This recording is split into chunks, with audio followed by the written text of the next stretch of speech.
Alrighty. How is everybody doing? Happy, what is it, Tuesday? Happy Tuesday, happy Mars Day. So I don't know, probably not gonna be on here that long. Probably just gonna get some few things, some topics, some insights, things like that out the way. Probably not gonna, hopefully, I don't take up too much of y'all time. But it is a Libra new moon, I believe, tonight as of right now. So yeah. Hey Kyla, how are you?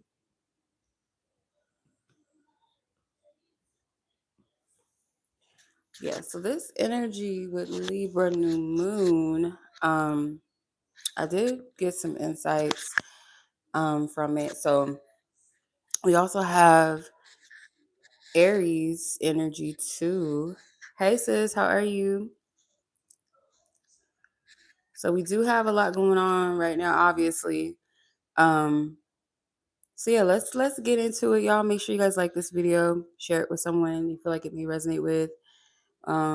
So it is a read without cards. I'm probably not gonna pull cards, but I'm just channeling and like sharing some notes and some insights and things with you guys. So, but yeah, if you guys have any like astrology insights or anything that you want to add, or your own revelations, feel free to like share. It's an open space. Like we learn from each other. But yeah, so this Libra energy. Definitely.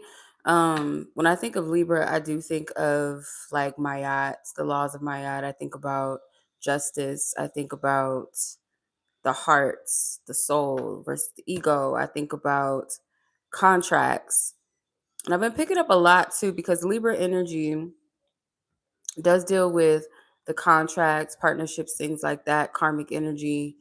And I've just been feeling guided to share with people like, especially now that we're in the year of the nine, um for us to go ahead and like make sure we make some final cuts energetically, or let things that are meant to fall away, just let it, okay? Because you don't want to repeat this shit next year. You don't want to go through another cycle of the same type of energies and connections. And like if there's something that spiritually you're being called to sever right now, like, or is being severed out of your life, if you know deep down in your soul and your spirit that it is meant to, let it go. But yeah, so what I was like picking up is this, the energy around Libra, obviously, um, where Libra does deal with our like equilibrium of heart and truth, right? That law of polarity. Um, Even like karmic energy, like I was saying, like anything dealing with karmic connections, relationship contracts, clearing, cord cutting, things like that. Also the energy of justice. So if you think about the word Libra, um Libra represents, or the root word of Libra I believe is libre, which is it means liberty or justice. But I also think of the word library when I think of Libra. So I was picking up some things with the spiritual library, which is our Akashic records. So Akasha, the word Akasha comes from the word, or the Sanskrit of Akasha. And Akasha represents the ethers, right? So yeah, so I'm gonna get into all that. I'm gonna touch on it, but like I said, we're in the year of the nine, which is very significant, with nine being the number of ends, endings, closures, finalizations, wisdom, even purpose could, equate to the energy of the hermit, which the hermit deals with spiritual or intentional, spiritually intended introspection. I was about to say retrospection, introspection. So yeah, so I do really encourage people to sever any ties this year, or allow whatever is severed, because granted there may be a need to rekindle and to renew and reconcile with those that you're meant to. But if it's not, and if you know that it's heavy-hearted energy, it's not providing you any type of peace, then let it go.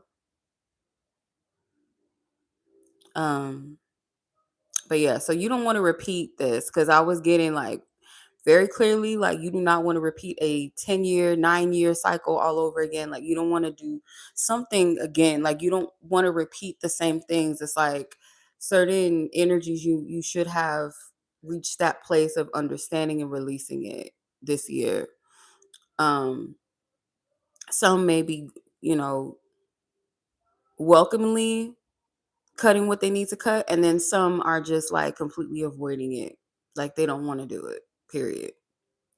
So yeah, there's a lot of divine separations as well as karmic separations. So, you know, even globally, this is connected globally. Like, there's a division, and it's, some of it is like necessary and some of it is not good. You know what I mean? But I call it the great split. Many call it the great split, actually. That great division, that great divide, that is sometimes necessary, and sometimes it's showing the sickness within the planet, right? Um, so I came across this really dope astrology website as I was like researching the Libra energy. So they had put this in a way that I feel like, may resonate. And I would also check out like any placements you have with Libra, any placements you have in your seventh house, to like take note of that. Research, study those aspects of yourself. Um, if you have, I never can pronounce this planet, y'all, so please forgive me, but or this asteroid placement. It's either Chiron, it's Chiron, I believe, and it's in Aries right now. So if you have that placement specifically in your chart, maybe check it out. But yeah, so what they had, and this is not my words, so quote, um speaking of Libra, it says, a time has come to balance, consider, and choose the focus of one's direction for the future. Life brings these opportunities through human relationships which often test personal and spiritual orientation, to hold opposing forces in check so that greater awareness of both the soul and the personality may be achieved equally by all, end quote. So, um, also taking into consideration that we are in Pluto in Aquarius age right now, which deals with technologies, innovations, things like that, even social or societal dynamics, and maybe even some revolutions. Um, so we got to take that into account as well with what's going on. Like, everything pretty much just aligns. And people be trying to put astrology over here like it ain't about that life. No, astrology is pretty much map of everything, child. It is. Or one of the maps in life. But yeah, so with Libra, it is this law of polarity and karmic justice, right? So Libra is not just about love and harmony and relationships, but it is, however, it is a divine calibration. So, like right now, especially with this new moon, and I'll get into it, I'll give you guys like some things, maybe some tips, maybe to do this. Like if you're a person that likes to set intentions on, new moons and things like that, or you do spiritual work, I'll give you guys some tips on that. You are free to do it and flow how you're resonating or you're guided to do it. So um, this energy right now that we're in, just Libra season, we're almost out of Libra season. We're about to step into Scorpio season in a little bit, in a day, I believe. I think this is the last day of Libra season, actually. But this energy is going to force a lot of us to confront imbalance, or just collectively. I really believe that to confront the imbalances wherever we are giving, um, that outweighs our receiving, our receptivity. Are we overextending? Are we overgiving? Or are we being in an energy of too much reciprocate or too much energy of receiving to where we're not giving. So where this energy may affect you in some kind of way, whether you are on the end of giving or receiving, and sometimes it could be like you might catch yourself like, okay, I might overextend and give in certain areas, and I may not give in a healthy balance in other ways, right? It's just checking that. And also your connections, your relationships are your mirrors right now. Or they're, and I mean, period. I don't want to say right now, but just more so maybe of a major focus, or like it's something that you can't deny, run from, or hide from. So sometimes we silence our truth just to keep the peace, right? We just go along with shit because we don't want to rock the boat. And then there's times where we have this illusion masqueraded as like true connection, where sometimes it's not connection. Sometimes it's really just attachments, you know. Um,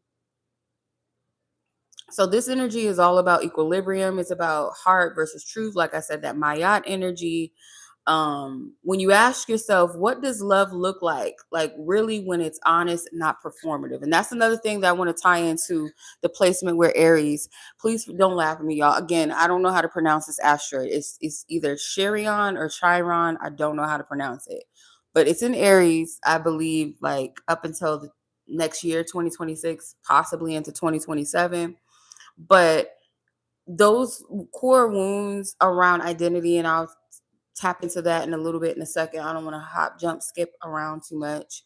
So when it comes to justice, and when it comes to karmic energy with this Libra placement, or just where we are right now in Libra energy, every action is going to return to its balance. Like what you reap, you sow, right?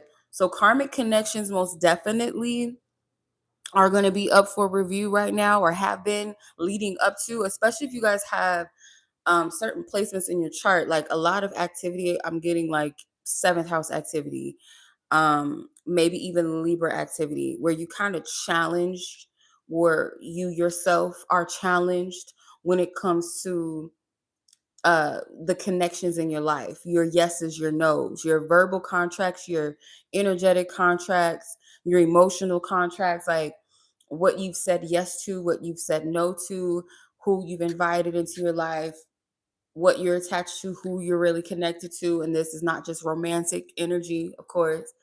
Um, so either these connections are to be resolved, maybe something to be rewritten in some way, or just simply released.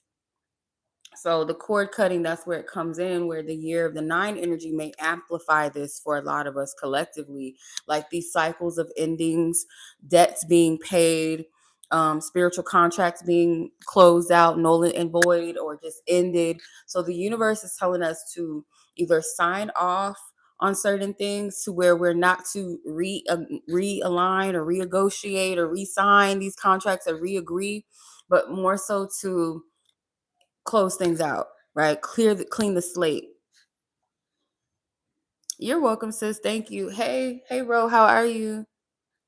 So, what I take away from just the bit of what I've gotten into so far is that Libra, it's not just this energy about romantic relationships. It is about just relational connectivity. So, some of you will be guided to, or I feel like everyone should take a look at this, but not everybody's going to heed to the call, right? But deciding like which bonds are truly divine or divine assignments, and which ones may be just karmic lessons, right? Just, you know what I'm saying?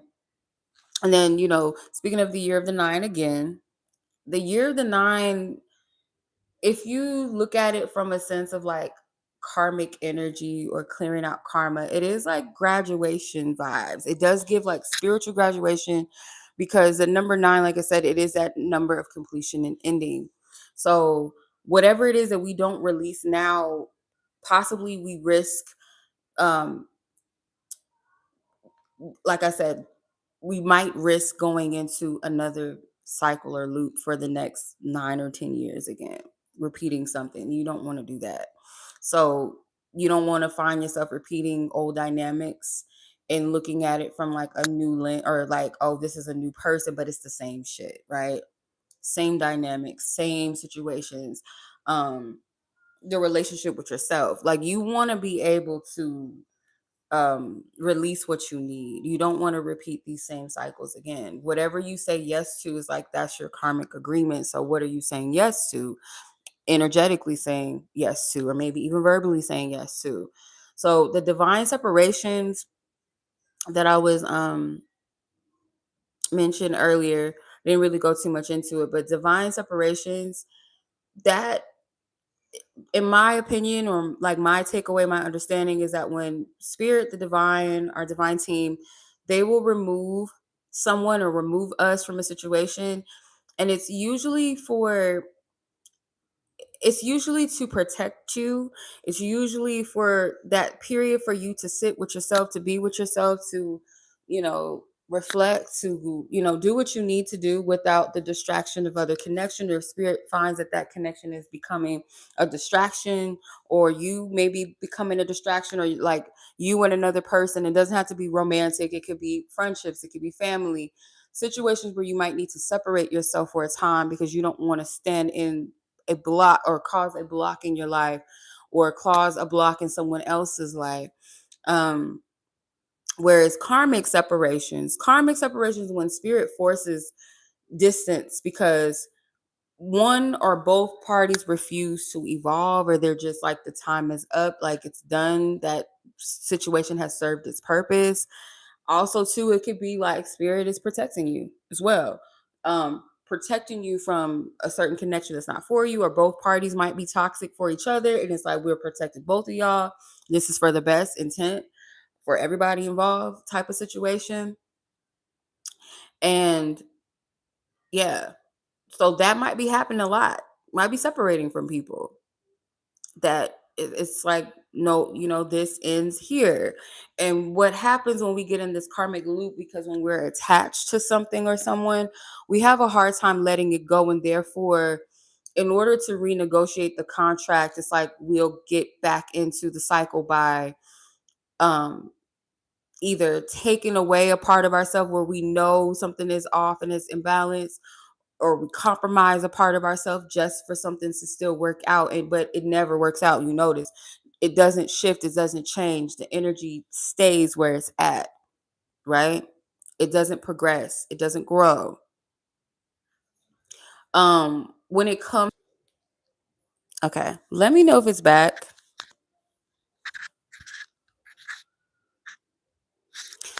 Yeah, okay, I think it's back.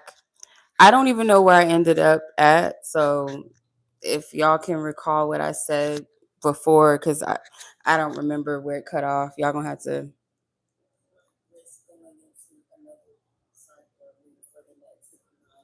hold on. I gotta hear like where I left off because I don't want to miss nothing.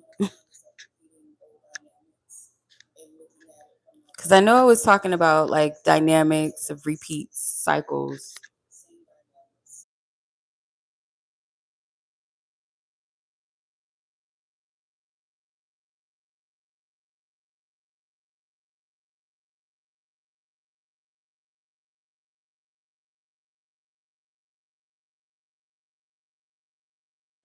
But yeah, I just want to make sure I can hear myself and make sure it's not looping again. But yeah, it was messing up earlier.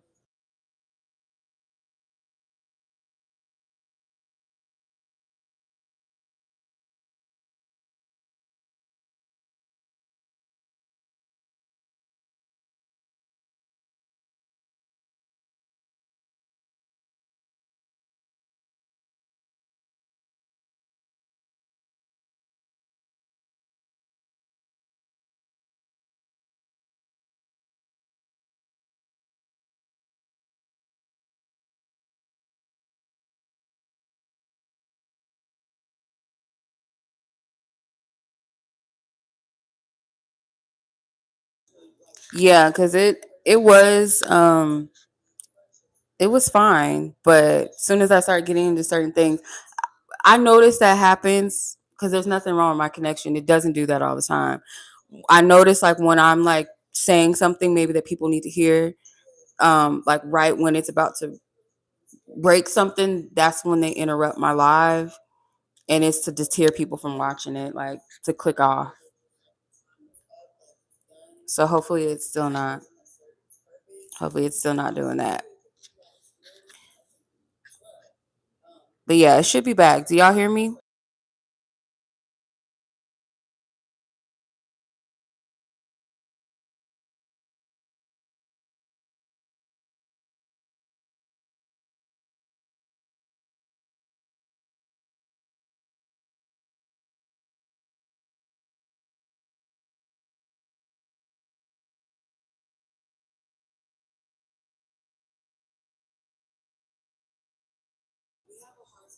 Yeah. So I think I left off where I was talking about like the karmic loop, where if you know the spirit is trying to sever something, and then it just happens to be like something that you don't want to, or maybe you don't understand what's happening, and you try to renegotiate by trying to shift something about yourself, or cutting or chipping away at yourself just so something could work out, and you notice it never does grow. So I think that's where I left off at. Yeah, it was fucking up right there. But what I was saying, like when it comes to um where we're at right now, I mentioned the spiritual library like real quick. I didn't really go too much into that, but like with the spiritual library, when it comes to um the lessons and things that we've already gathered and accumulated, right? We don't have to relearn the same lesson if we've already gotten it, right? But sometimes like some of us don't learn certain lessons when at the time that it's presented. Sometimes it will come in another form, or it'll come back again. But like I feel like sometimes it takes like someone or something to jolt us to see like, no, this is a loop. Like I may not recognize it always within myself, and maybe somebody else does around you, and calls it out, right? um but we have our free will choice whether we decide to break ourselves free, or do we want to repeat the same things, or we think that, oh no, if I just thug it out, stick it out, when it's time for you to evolve past a certain cycle. So when it comes to Pluto and Aquarius, I just want to tap into that real quick because that is where we're at right now. This energy definitely can go into and tie into recalibration vibes, the great calibration. So this is the era of truth, right? This is the age of truth through either technology, consciousness, maybe even through connections, or like society, things like that. So Pluto is one of those planets that definitely unearths us. It has this energy of revolutionary. It has an energy of death and endings. It can be quite chaotic, the energy itself, but it unearths whatever has been suppressed, definitely within the collective. Um, Being in this placement of Aquarius, it does reveal many things to us. Um, because we are in the age, the digital era, right? We're in the AI era, right? So we must be diligent as these new innovations and these technologies are being brought forth at this time, like to be mindful of like manipulation, spiritual manipulation, through these technologies. And like I said, they be fucking with people's lives. I've seen it. I've been on people's lives that they be talking about some real shit, and all of a sudden the lives, they glitch out, like what happens in my live, where it stops and then it loops. Like once you get to that peak of the conversation, and I remember like real time being on a live and watching it end as if I clicked it. And then I had my tripod, so it's far distance from me, from arm's reach. I would have to get up to end my live. And so it just ended it like I touched it. Like it just ended it itself. Like I did it myself. And I was like, what the fuck? I think it was a Ghetto Fairy Friday that I was doing. I was talking about like exposing like dating coaches and shit, and how that shit keeps people in loops. And And looking back at that now too, like I'm jumping around, but I'm getting somewhere with this. I feel like, um, looking back now, I'm like, not, I left some things out. Like as I tapped in, and I'm gonna get into like the dating things and like being careful of closing certain cycles. Like you need to close certain cycles out because some things might be keeping some people single. And I'll get into that at some point. I don't know if it's gonna be in this live or what. Okay. But I was saying like how they keep these women or men into loops like, oh, how to get your ex back, you got to do this. And that's witchcraft, by the way. Witchcraft is not always you lighting a motherfucking candle or you sitting somewhere in a circle or getting somebody's hair or drawers and panties or whatever to keep them or to attract them. Sometimes like one of the major forms of witchcraft that people don't pay attention to, sometimes don't have the discernment to see, is manipulation through energy, through thoughts, through words, through a person's actions and intentions. So like if a woman or a man is coaching you and telling you how to get your ex back, and they're telling you to ghost them, don't answer their text messages, reply this or reply that, or post you out on a yacht and stuff, like doing all this stuff, that's witchcraft. And you gotta think about it, like, why the fuck would you be encouraging somebody to get back with their ex? Like, unless it's like a connection that is two people that needed to separate to get their shit together, and then they come back because they got their shit together. They're in a place where they've evolved, they've healed or did what they needed to work on, right? But if you're just trying to like get somebody back that's really desperate, because people prey on people's desperation, and that within itself is witchcraft, right? Like if a person's coming to you because they're heartbroken over an ex, your job is to help that person sort through it within themselves, not try to be like, oh yeah, bitch, let me show you how to get that man back. Like, yeah, you probably could, but is that what's good for you? Is that what's best for you? Is that what's helpful? Probably not. But yeah, so we're also in the digital age where the celebrity that used to be the singers, used to be the athletes, used to be whatever, the actors. Hollywood, like everybody kind of see Hollywood for what it is. They're not that impressed. Like some people are under the spell and still like, dang, no. But most people are not. So now what you have is the new celebrity is the social media content creators. Those are the new celebrities. And nothing's new under the sun. I do believe it's the same shit, same games, same witchcraft, same shit, just different Hollywood. Oh, it's everything different because we're moving into that digital era. So it makes sense. Let's take this energy from over here and let's exalt the ones that play the game. Let's exalt the ones that are spreading the propaganda, just like the rappers. We're going to promote the rappers or the singers that promote certain things, certain agendas, right? So we're going to take certain content creators and we're going to plant them. And a lot of spiritualists, they're infiltrated too. And some of them not really about that life. They're just doing it because it's a trend, or they're trying to make money, or they're trying to be seen. So you have to use your discernment even in that. You know what I'm saying? Like, just because of, like I said, the digital era, that it's going to be a propaganda. Like it's nothing new under the sun. It's the same shit. Um, hey Tawanda, how are you, sis?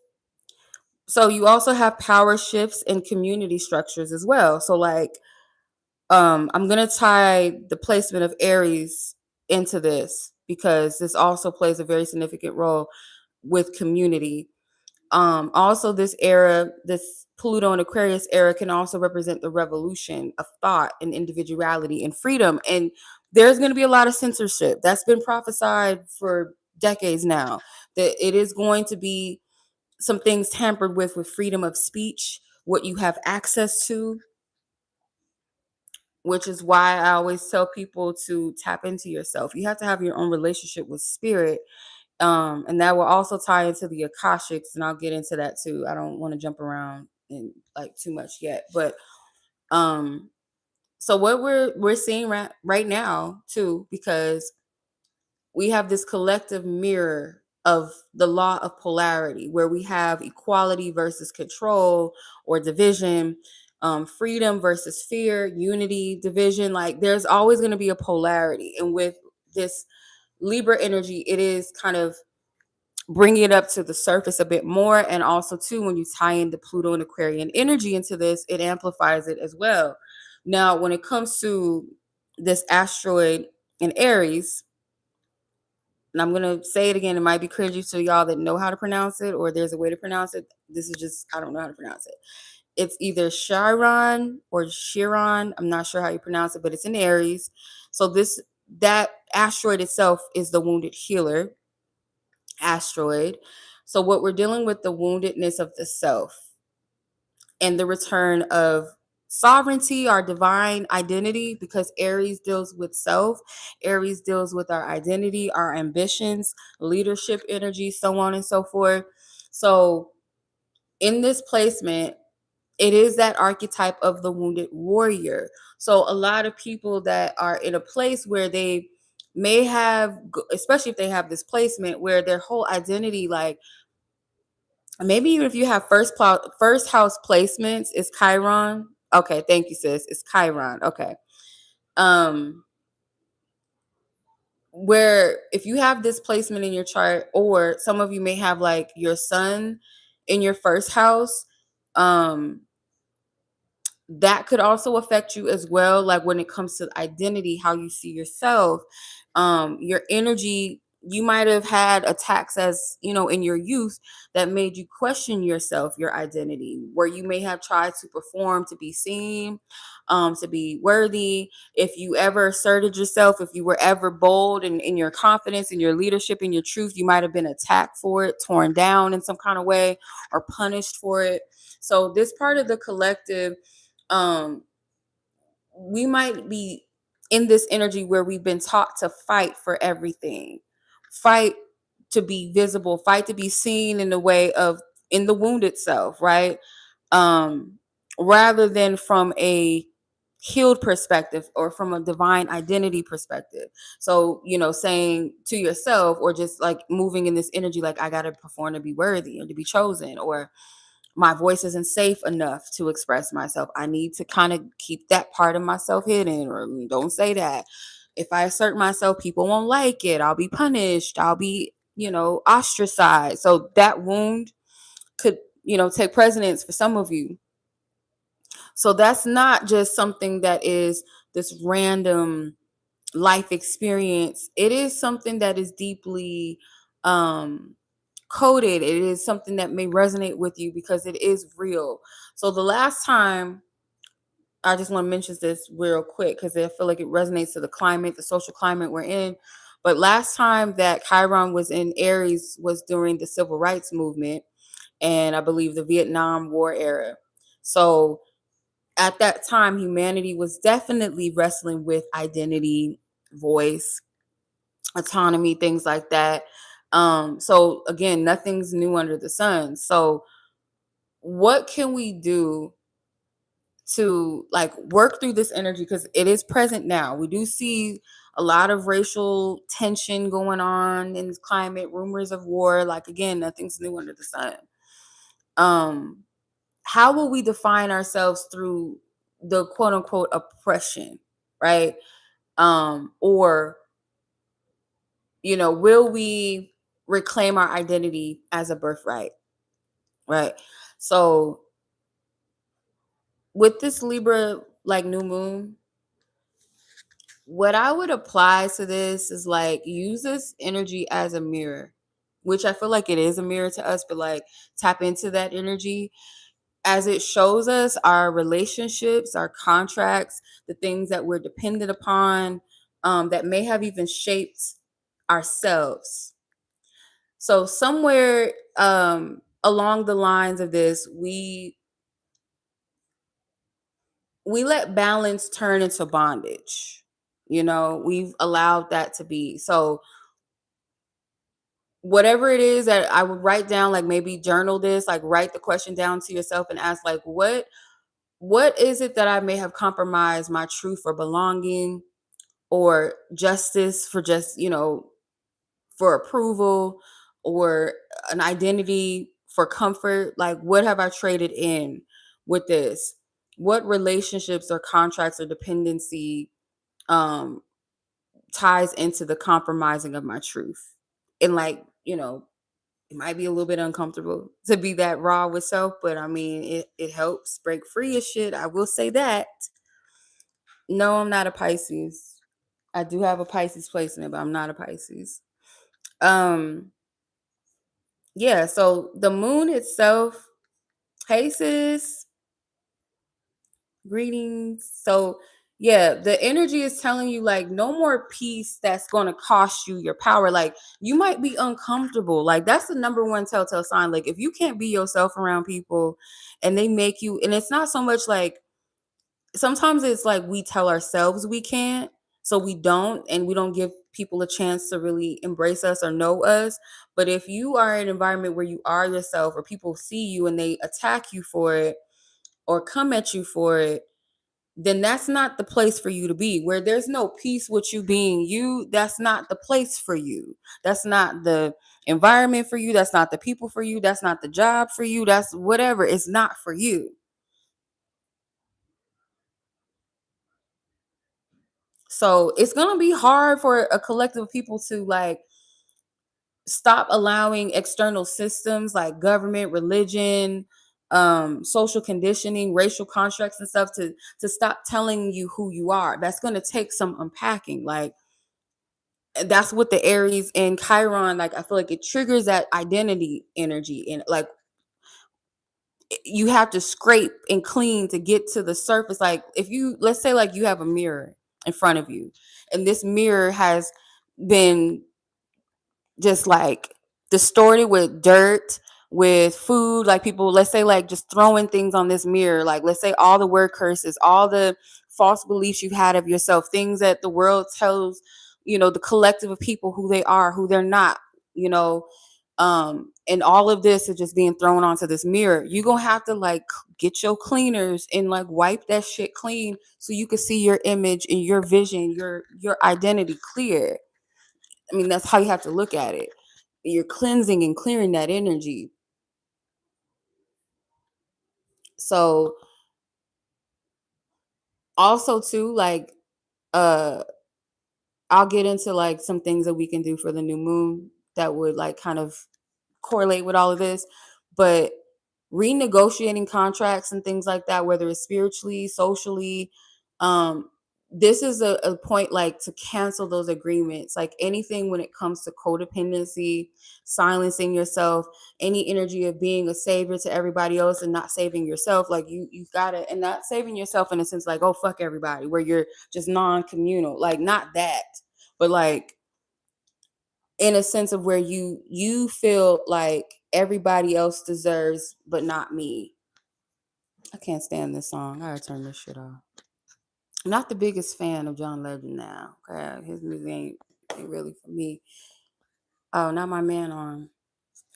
Okay, so you got activate your independence rather than dependence. So you're not being called to like isolate yourself per se, like especially if you're a part of a community or a people that support you. I always talk about community. We're human, like we need that. Like yes, have an individuality because everybody plays a role in the tribe. So you play a role in the grand scheme of things.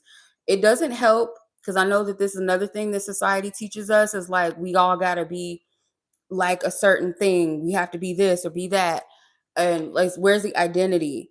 And they show you people that get praised for playing the game. And that's why they put in front of you certain celebrities and shit like that. And now it's the content creators. Now it's the influencer, the social media influencer. They're pushing an agenda, but you got to find yourself in the midst of all of this and like, or just stay true to yourself in the midst of all of this.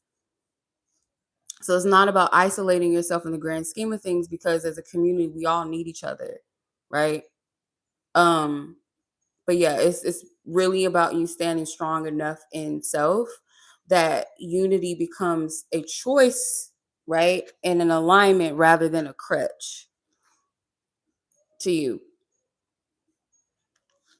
So like the karmic loop thing, we talked about that like on a personal level, but we see it globally, like with the racial divides, like the social unrest that we're going through, power and how it's corrupted.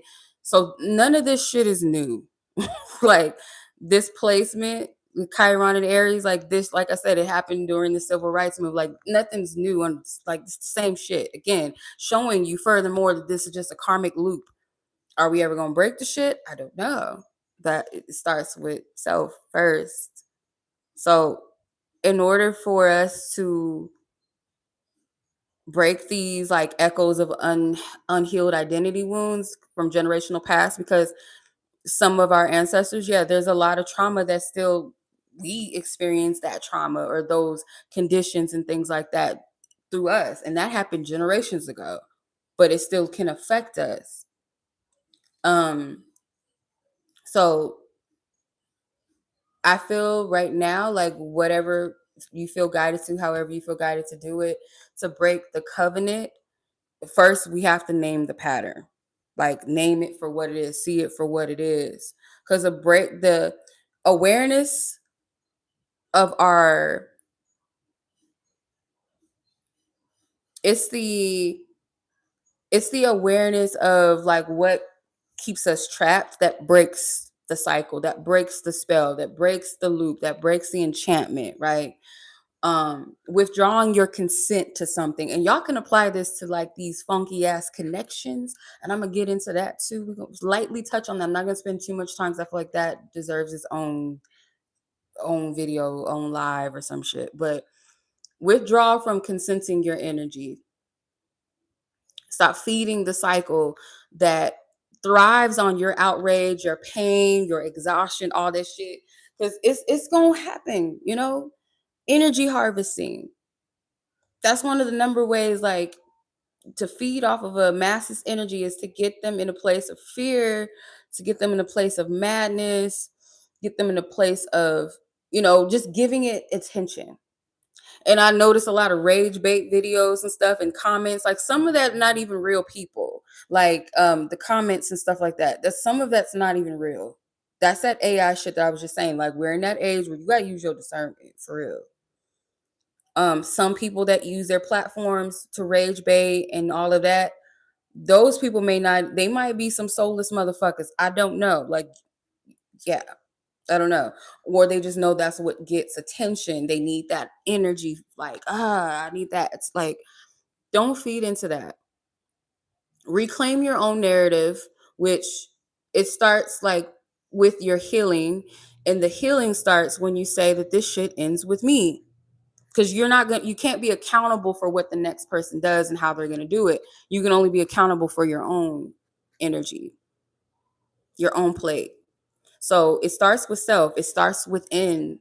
If each individual were to heal their wounds of unworthiness, or the collective starts to heal this disease of division, and one person chooses like their truth, their authenticity over assimilating to things, the energy will shift for everyone. It really does take that one spark within a person to do that within themselves. You know what I mean? Like just imagine all these different light bulbs clicking on. Like, you know what I'm saying? Like you wouldn't be able to withstand in the darkness anymore if that was the case, right?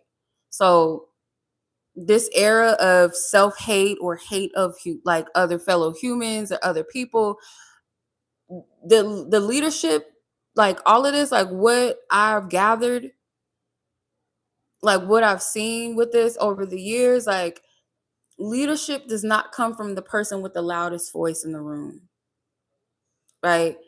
But the person that's more integrated within their soul, a person that's more aligned with themselves. Like their actions will speak louder than anything else. So, where was I at? I was gonna talk about Libra and it's like a spiritual library and the Akashics. So Libra, I call it the library, like the spiritual library, but also a place of like Akashic access, where you can use this to retrieve identity, Because I know sometimes, like when people talk about the Akashics, they usually talk about like, oh, I got to tap into my past life. And some people will tap into like what the future holds for them, like what blessings are there. And sometimes when I've gone into visions and meditations, I've seen like books open, and that's the way that I tap into it. I've had an Akashic reading done from a friend like years ago, and like how she did it was very different. Everybody taps in very differently.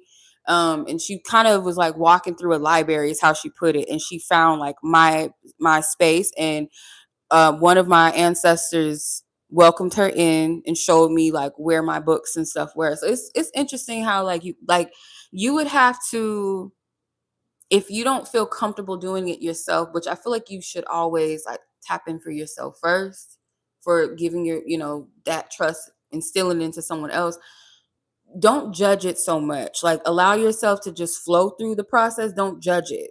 Because when I've like tapped into things, I like the first thing that happens is I see a book and I open it, and then I'll see words on it and I'll like jot it down, write it down before I forget. If I see a vision of something, is someone standing there? Is it someone handing me something? Sometimes I even see creatures, like not like evil creatures or anything, but like I'll see like really strange birds or something. Like you got to write the shit down, because like when you're in the thick of it, in the middle of it, it may not make sense until you come out of it. And I would always say like write it down, write everything that you see, like have a journal handy.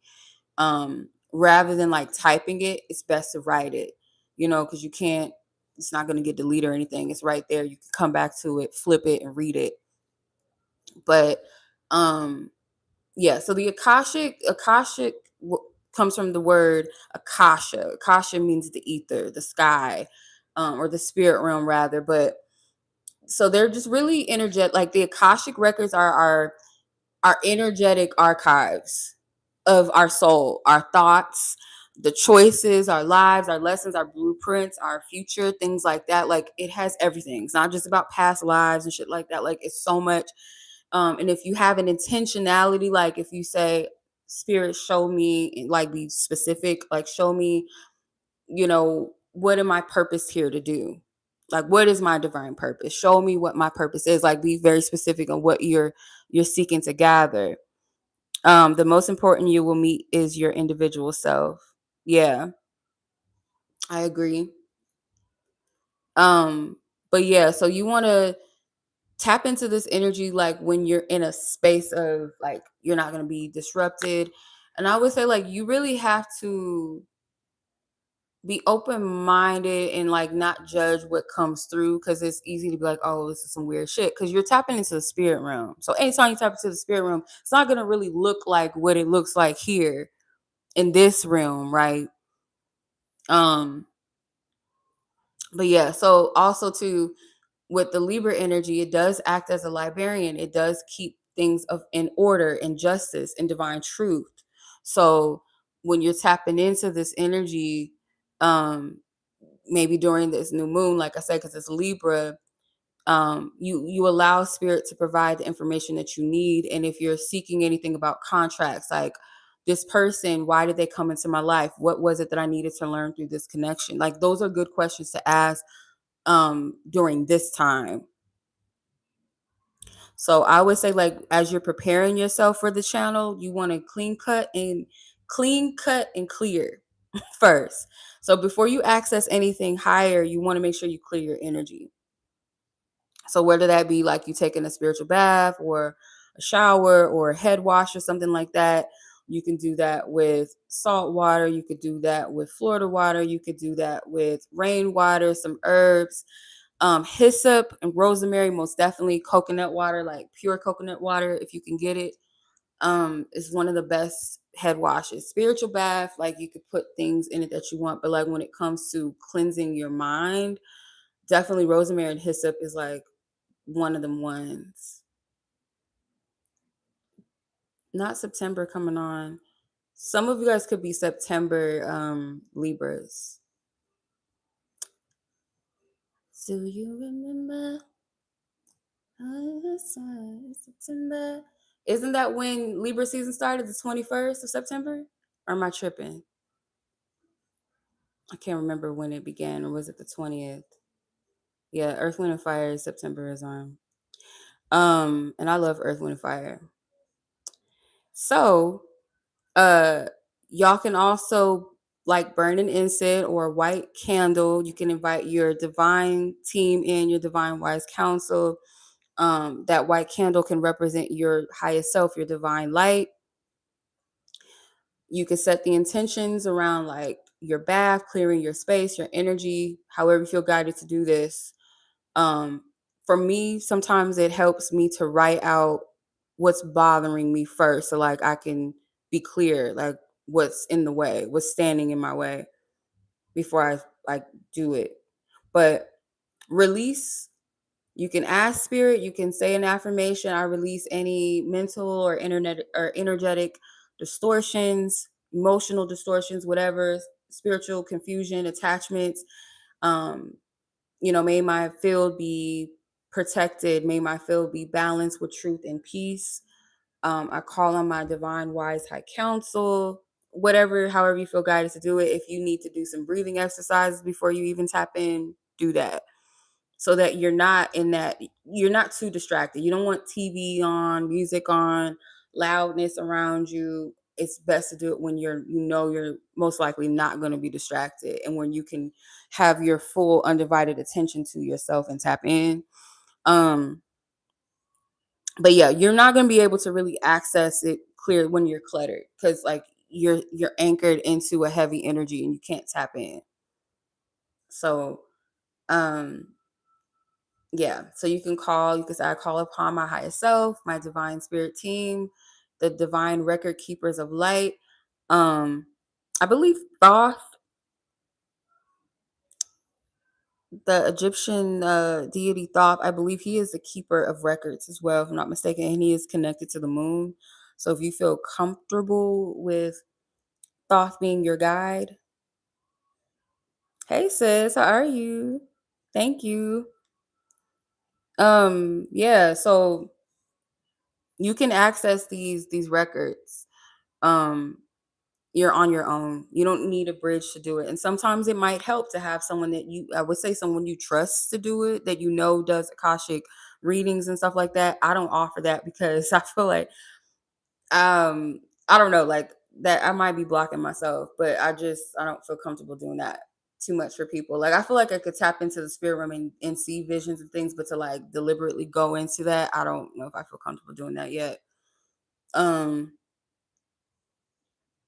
But yeah, so you can say, I call upon my higher self, my divine team, the divine uh, keepers of record of light. I access the truth, or I seek to access the truth with my highest good, whatever is in accordance to divine law, divine truth, whatever, however you want to form it, say it. So you're not forcing your entry there. You're requesting permission to see. And sometimes you don't even like, sometimes it will just come to you. Like I know if I see a book in a vision, like spirit showing me something that's already written, like whether it's something that already has happened or is going to happen, like if I see a book, I'll usually see things in it. The only time that I've tapped in probably unknowingly for somebody with like doing an Akashic reading or something for something, like it wasn't, I wouldn't call it that. But the only time that I've seen a book that I can recall for somebody, I think they asked me about a person, like it was something in regards to a person. And I seen a book and it had the person's name and it had a phrase on it. And I just told her what I was picking up.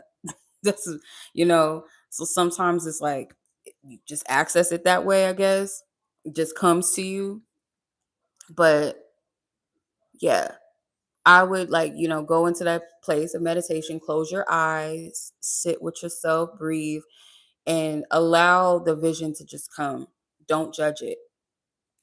Is the best advice I can give you. Don't judge it because it might be some weird shit. It might be like you floated there or some shit. It might be you see your grandma standing there with a book or something, or you see like a desk or something and you just feel like sit down. It's just gonna take you somewhere. But if you're in your head going, oh, this is stupid, oh, this is probably fake, this is not real, you're gonna block it.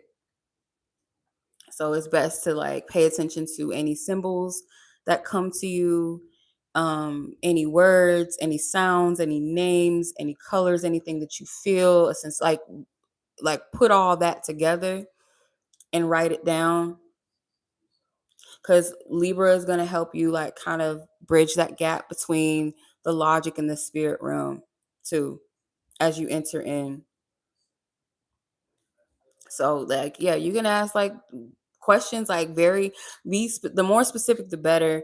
Like, what lessons may I might be repeating that I'm meant to complete? You know, what gifts have I carried through lifetimes that I'm ready to activate now, or that I may be walking in that I don't even know it's a gift or a power, whatever, right? Whatever you feel guided to ask. Most definitely, like, even if you're asking about people, don't make it so much externalized about them. If you're asking a question about a person, what is the purpose or reason for this connection in my life? Or what was the purpose? If it's something in the past, you're trying to release it, like, you have permission to tap into that, like, you know. And then when you're finished, like, seal it, close it. You can thank whoever assisted you, helped you, even your higher self. I honor the records of my soul. Thank you to my divine team, my angels, my ancestors, divine record keepers, or whatever. um what no longer serves my highest good or my path is now archived, it is released, so on and so forth. However you feel guided to close it. Thank you, spirit. Thank you, source, God, angels, ancestors, and so on and so forth. So that's just one of the things that you could do. Like, because when I thought of Libra, I thought of library. So I'm like, oh, Akashic. Okay. Okay. So yeah. But yeah. So also too, um, with the Akashic thing, before I forget,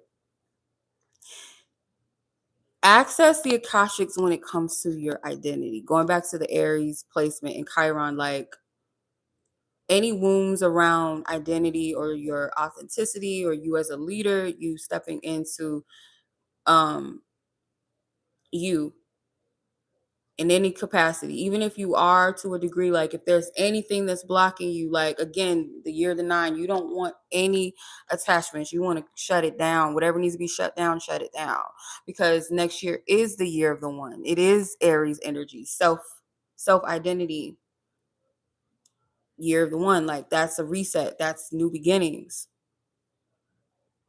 And on top of it, technically it's a 10, but 1 and 0. 1 being that energy, that spark, that light, that seed, and the 0 being the portal, being the womb space where you create.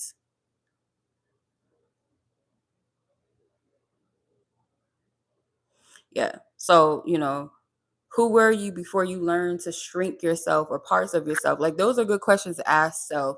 And if you don't feel comfortable doing the Akashic thing, like, sit with yourself however you're guided to, whether you feel, let me pull some cards on it and ask these questions, or let me just automatic write, let spirit work through me, let me, like, just because I keep getting like something with journals. Utilize your journals. If you have paper, pen and paper, like, that's the thing. Let's use that.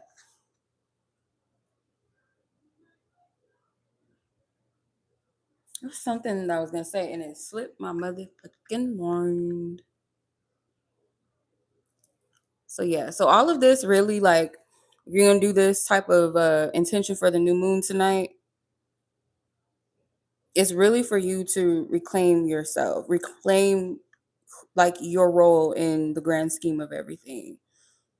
Don't put too much pressure on yourself thinking that it has to be this big thing, but it's big regardless. If even if you see it as a small seed, it's still big. So you're not just a bystander in all of this. You are a part of the rebalancing, bringing equilibrium in the midst of chaos. Like, you, as you tap into yourself, you contribute this. So this is about restoring your birthright. I love Hotel California. This is my song. It's a little eerie, but I love the song. So yeah, um, you can set intentions to love with greater discernment, to lead with integrity, or continue to lead with integrity, to just live in alignment with your divine contracts that liberate you rather than bind you. Because that's another root word from Libra is Libre, believe is Yeah, which is freedom or liberation, right? And you can say like an affirmation too. Like if you have a candle, like a white candle, like I was saying, like you can use that as um a symbol of your divine light. Is this similar to past life regression?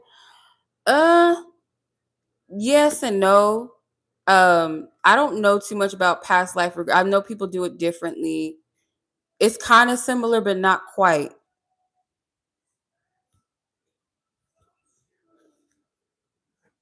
Yeah. Not from my understanding, it's not like from what I've experienced and like what I've seen people do. It's kind of similar, but not quite similar. It's like tapping into the Akashic records. It's a little kind of different. But you can tap into past lives or past things that you lived, past experiences, past contracts, whatever, through going through the Akashic records.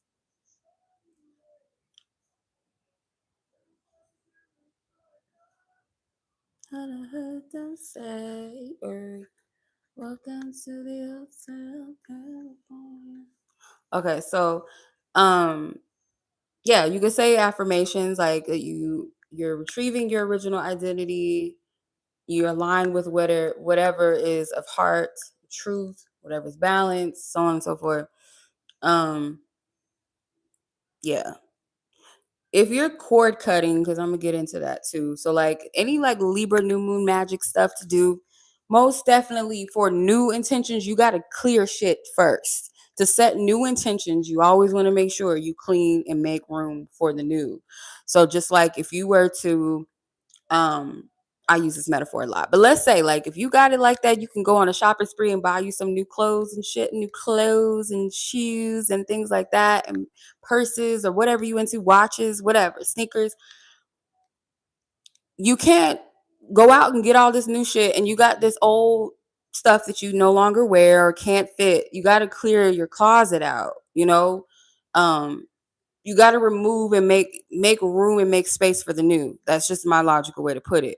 So like if you're setting new moon intentions, oh, I want this and I want that, or I want, this to come about, but there's something that stands in the block of that. And it's not always like an external thing, like people or situations around you. It's oftentimes in the mind, in your heart, because I've tried to manifest things knowing damn well and sometimes not even really conscious aware of it, that I had certain blockages that will counteract and kind of like push, kind of repel the energy. You got to think of it that way. You got to deal with whatever needs to clear out first.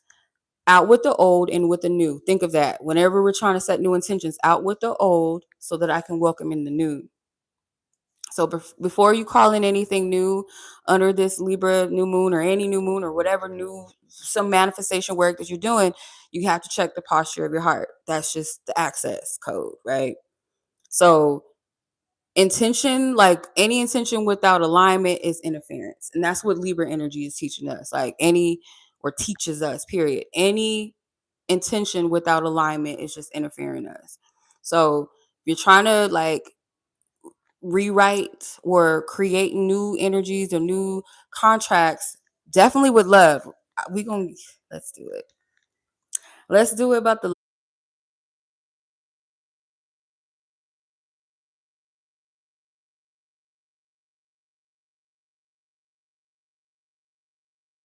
yeah. I think it cut off. Let me make sure that I can hear myself, y'all. Because it did loop again. So let me just make sure before I proceed, because I was going to talk about like love energy, because you can't have Libra energy without love, okay? And partnerships and connections. So I'm gonna touch on that too. But let me just make sure I can hear myself. Let me know if you guys can hear me or if it's looping.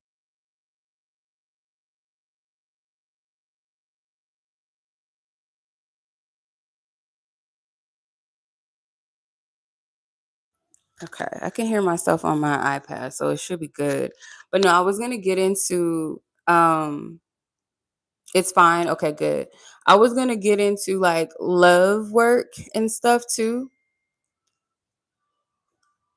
I love this guitar break in Hotel California.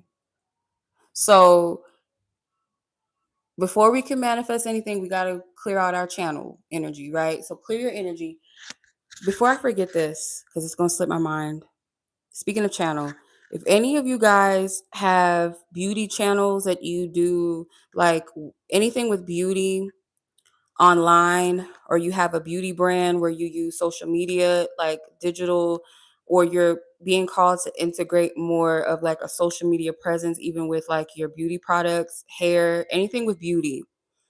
It could be skincare products or tips, could be makeup tutorials, could be hair tutorials, or your hairstylist. Like, now is the time for you to set new intentions about your brand. That's what came to me before I got on here, and I didn't jot it down, but it just came to me before I forget it and it slips. If you are somebody that does love work for other people, whether you're a relationship counselor, could be a love reader, you are a relationship teacher, or you help people in justice work, it could be social work, could be working with children, anything that has to do with social and um, partnering, family. I'm getting beauty. If you are a writer, this is the time for you to set new intentions around those brands, and it has everything to do with social media. So using social media platforms, if you're not that savvy with it and stuff like that, um like, set the intention to learn more about that. But I feel like for those of you that already have a presence and this resonates with you, um it could even be like a halted energy, like you might feel like it's kind of stagnant. This is an opportunity to clean it up, like, okay, let me rebrand or try this. Or definitely too, when it comes to visibility, or when it comes to identity, or some of you guys might have those blockages that we were talking about with the Aries Chiron energy around being confident in your leadership abilities, your voice, you being seen, because that maybe has been criticized in the past. um Anything to do with you being the face. Some of you guys might be in the background where spirit's saying you need to be the face of it. So use this new moon in Libra specifically, um to clear out any blockages around that, cut cords of any projections and things like that. So getting into the love energy, speaking of clearing past rejections, also clearing out projections around relationships and love, any betrayals, any unforgiveness, because unforgiveness is one of the number one ways to block your blessings. Yeah, it's one of the number one ways to block, especially when it comes to the heart. Also cutting cords with any wishful illusions. So clear out your energy, clear out your mind, your heart. And sometimes, like, crying helps, most definitely, when it's like heart chakra healing work. Crying, um rage, sometimes, like, sometimes that shit got to come up out of you. Like, if you mad, you feel that anger, let that shit come out. Not saying like hit up people, cussing them out and shit, but like work through within yourself. um it could even be connected to family as well, past friendships, things like that. Ali. But I had this discussion. I don't know. I was talking to one of my sister friends. I don't know, when we were talking about like a list, or not being like shy to stand on what it is that you seek in a partnership, like that you deserve, that's healthy. Maybe you feel a little like, oh no, I'm asking for too much. Oh, I'm coming off as like a little princess, like I'm being spoiled or something, like I'm, asking for too much. And it's like, is your asking for too much just really like you feeling unworthy? And that's something that I had to like tell myself, because sometimes you're not asking for what you really want. Sometimes we playing too humble, like pretending like, oh no, I don't really want, it's okay. Like, no, be honest. If it helps, if you're somebody that's like a category type of person, you have to like kind of have categories and labels and things to help like kind of separate things. If you want to like include or rewrite a list, because some of you guys already have maybe a list of what you seek in a partnership. Some of you guys, this could be like business partnerships. This could be friendships. It's like whatever is connected to partnering and connections, good time to set those type of intentions in new moon. But remember though, we gotta cut clear, right? Cut out and clear. So yeah, you can write love letters, or you can write, your ideal partner, friendships, business collaborations, even the relationship with yourself and spirit, source, God, or your divine team, your ancestors. So, write as if you were already harmoniously in that reciprocal connection, or what does a harmonious reciprocal connection look like to you? So, when you make your list, like I said, if you're like a category person, you want to write down the characteristics, like what's this in this person's character, what are they about, what are they like, right? The type of person that you're seeking. If it's physical things with this, like kind of, you want an attractive person, period, right? If you know that your type ain't been working out for you, or because the looks, it's not always so much about the looks of the person, but sometimes people have conditions that they only like certain types of people, and that within itself, like if you're just saying I only want a person that has this type of skin tone or this race, like in a way that it's like limited. Like I understand we have preferences, right? There's nothing wrong with the preference. If you say this is what I prefer, but if my soulmate exists in another body, as long as he fine, she fine, whatever, like I'm happy, I'm good. Because you don't want to block your blessings with this. If you want to keep it simple and be like, I want my person to be fine to me, I want them to be attractive to me, I want them to smell good, dress good, whatever, you know, leave it open in that way. Sometimes like people really genuinely have a vision of who their person is. Like they already know, like, and it might be something that you're already used to, or maybe completely different. But allow yourself to tap in open-heartedly and not from your ego. That's all I'm saying. So characteristics, let's say physical attractiveness, appearance. It could be lifestyle, could be spiritual beliefs. It could be, do they like children? Do they like animals? Are they a family-oriented person? So on and so forth. Um, what resonates with you, like as a person, like what you need, what makes you feel safe in a connection, what, like the person that allows you to soar, like you could be very specific. So describe your ideal partner from that healed place, or that ideal connection, friendship, business partnerships, whatever. Not from a place of your lack, not from a place of loneliness, desperation, not from a place of the old societal programming and things like that. Because if you want a soul's mate, this is the thing, you're attracting a soul, right? Something that vibrates and resonates with the soul of a person. So the exterior presentation, like that's cool, like of course you want somebody that is effable, right? You want somebody that you're gonna be like, yeah, you wouldn't want spirit to bring somebody into your life that you ain't gonna have, you ain't gonna want to procreate. Let's put it like that, right?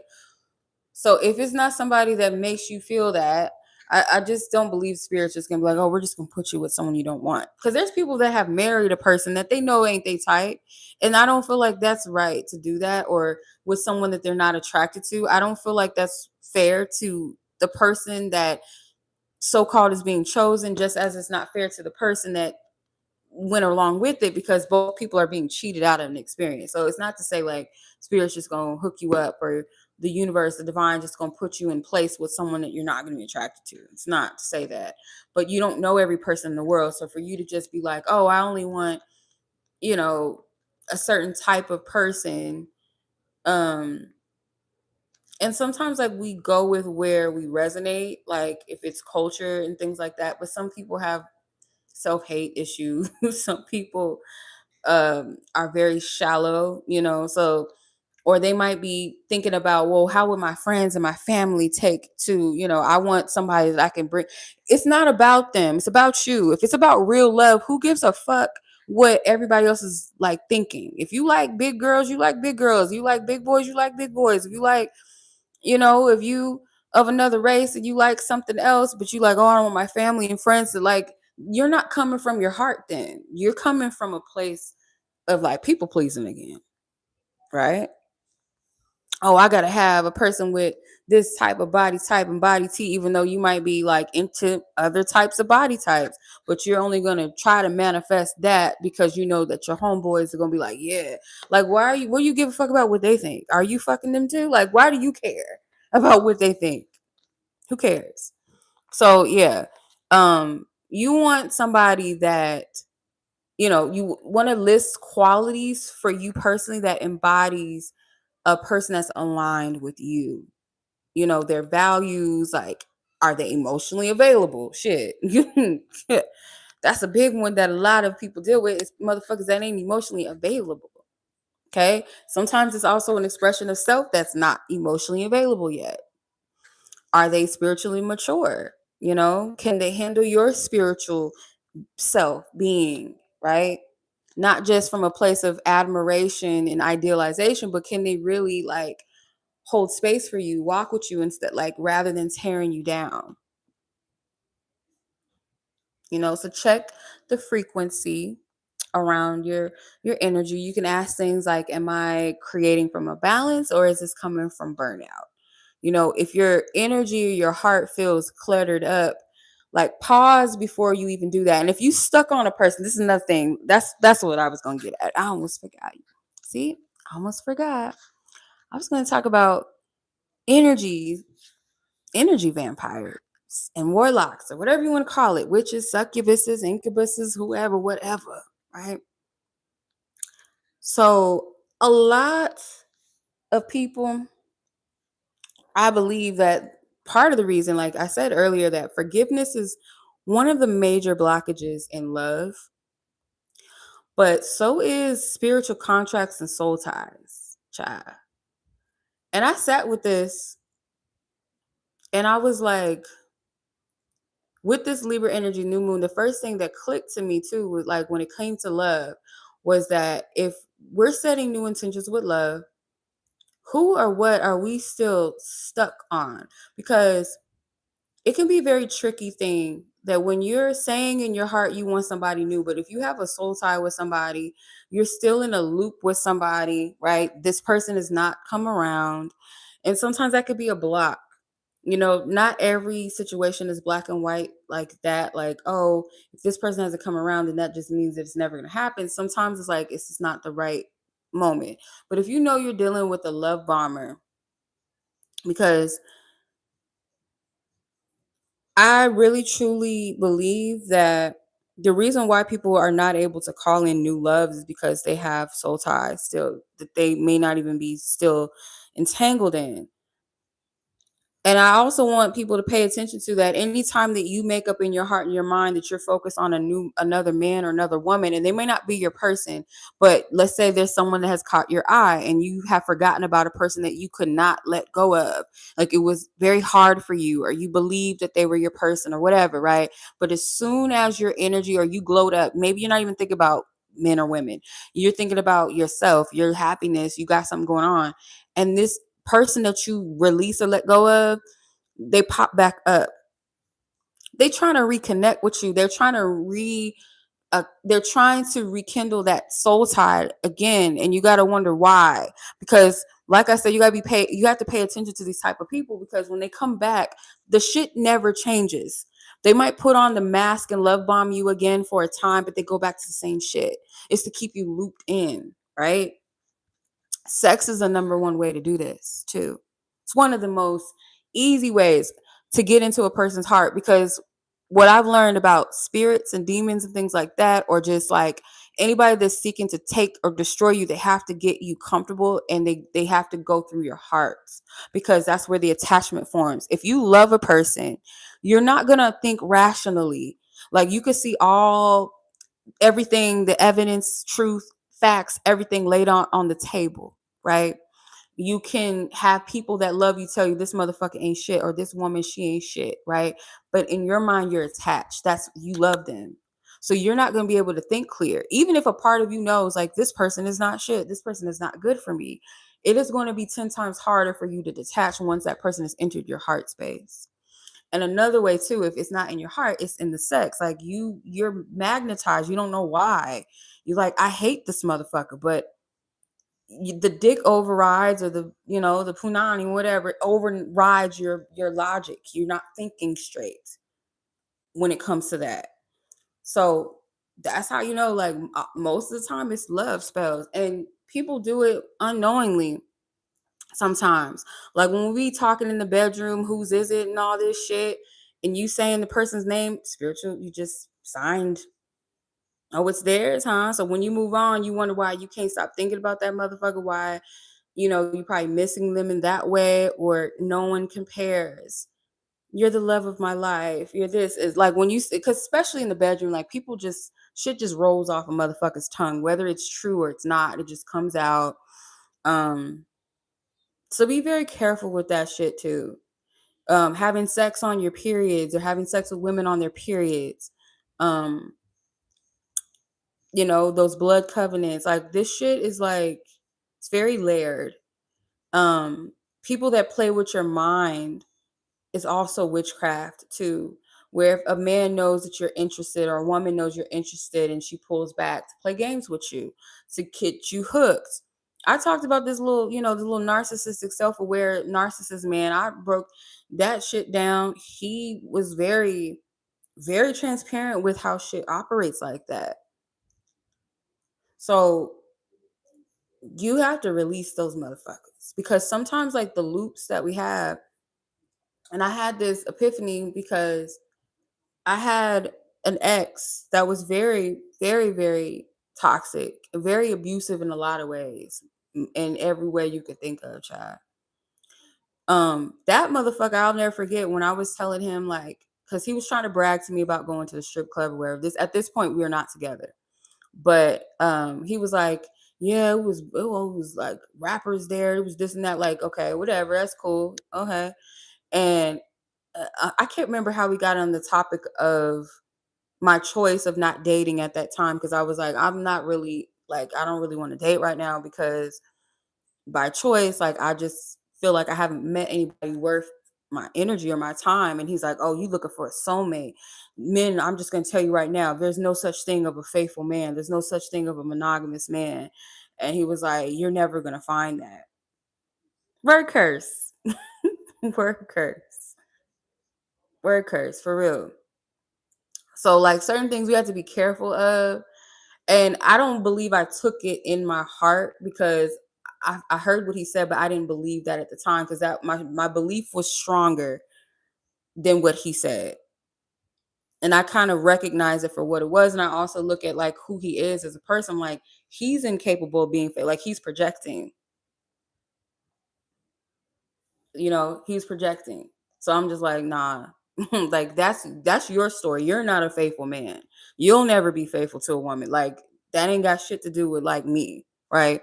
So like projections and like word curses, like some people saying, oh, you'll never find anybody better than me, you're always going to be single, nobody's going to love you. Those are word curses, and you have to cancel that shit.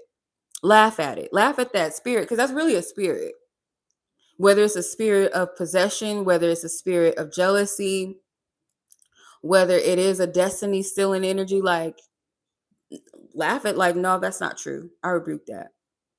Like, denounce that shit right away as soon as it comes. But if you like let shit ride too long, those words carry feathers and weight, especially if you believe it, like what they said to you. The I love yous in the bedroom, those are heavy manipulative. If people don't mean that shit, that's happened to me before too.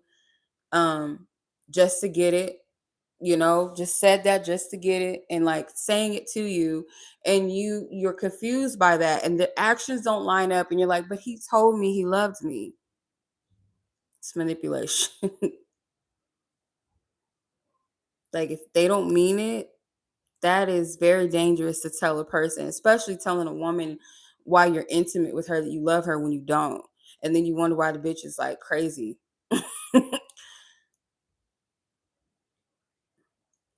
Shit. Certain positions are fucking spells if it's with the wrong person. Like, sex itself is a spell in a way, like you can use it to empower each other. Like, if it's two aligned beings, like two people that really love each other, or it's like love making between divine counterparts, that shit's very potent and very powerful. But if you're doing it with somebody that seeks to take from you or has a lustful spirit on them or just using you as a box, like, or a stick or whatever, um, certain positions that you do in the bedroom have meaning.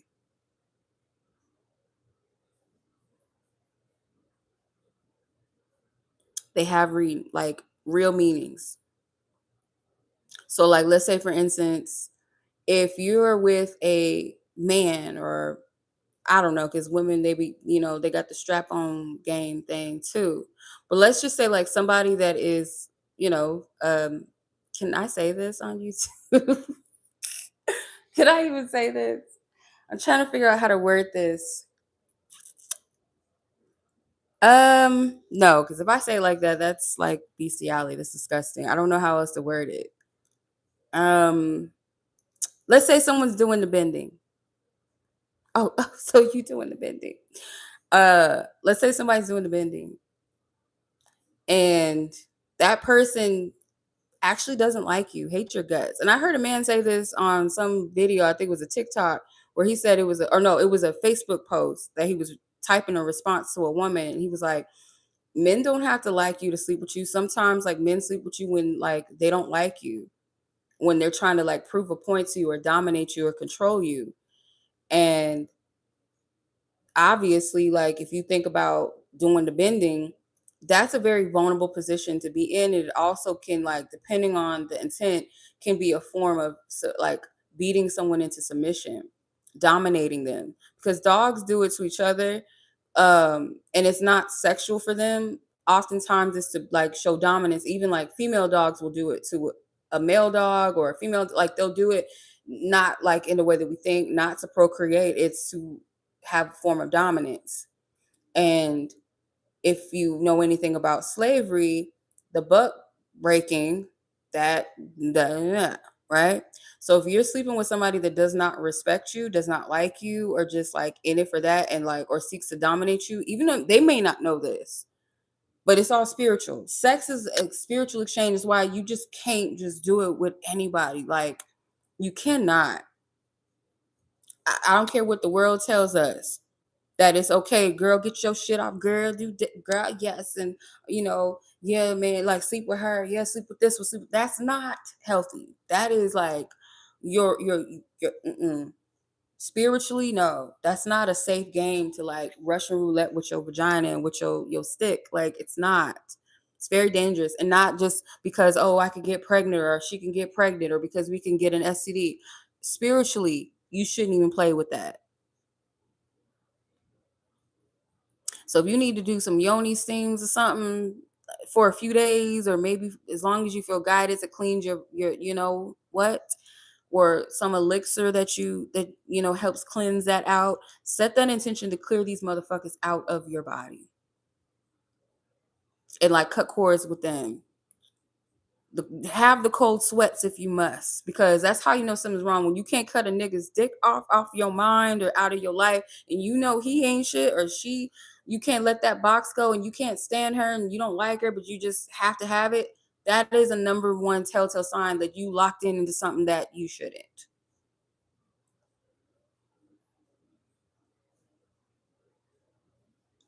So like, no.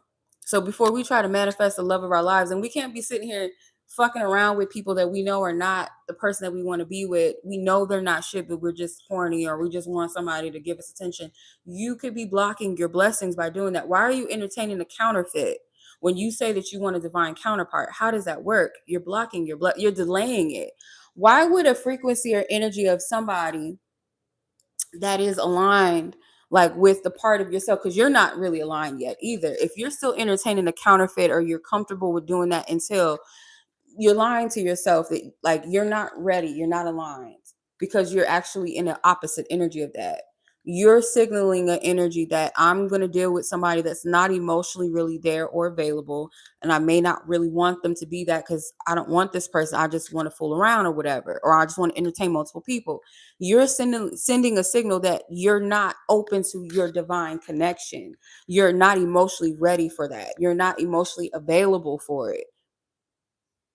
You're going to repel the energy. So you got to think about it. Like, while you playing around and like, oh, this is just for the now, how fair would it be? Let's say that. Because sometimes, let's say you might be someone that's in the dating world getting out there and you do stumble across your person, but it's with intentionality. But if your intention is to fuck around, right, just deal with something for the now, not for the sake of being open and getting to know people or opening up your field for that, your energy field for that person to come into your life, that's different. But if you're just doing it to fuck around, play games and have fun until, or I know he ain't forever, but I just need some dick, or I know she ain't really what I want, but she's a placeholder. That's not fair to you, the other person that y'all didn't like, even if this person signed on to it, y'all both agreed to it, and it's not fair to your person.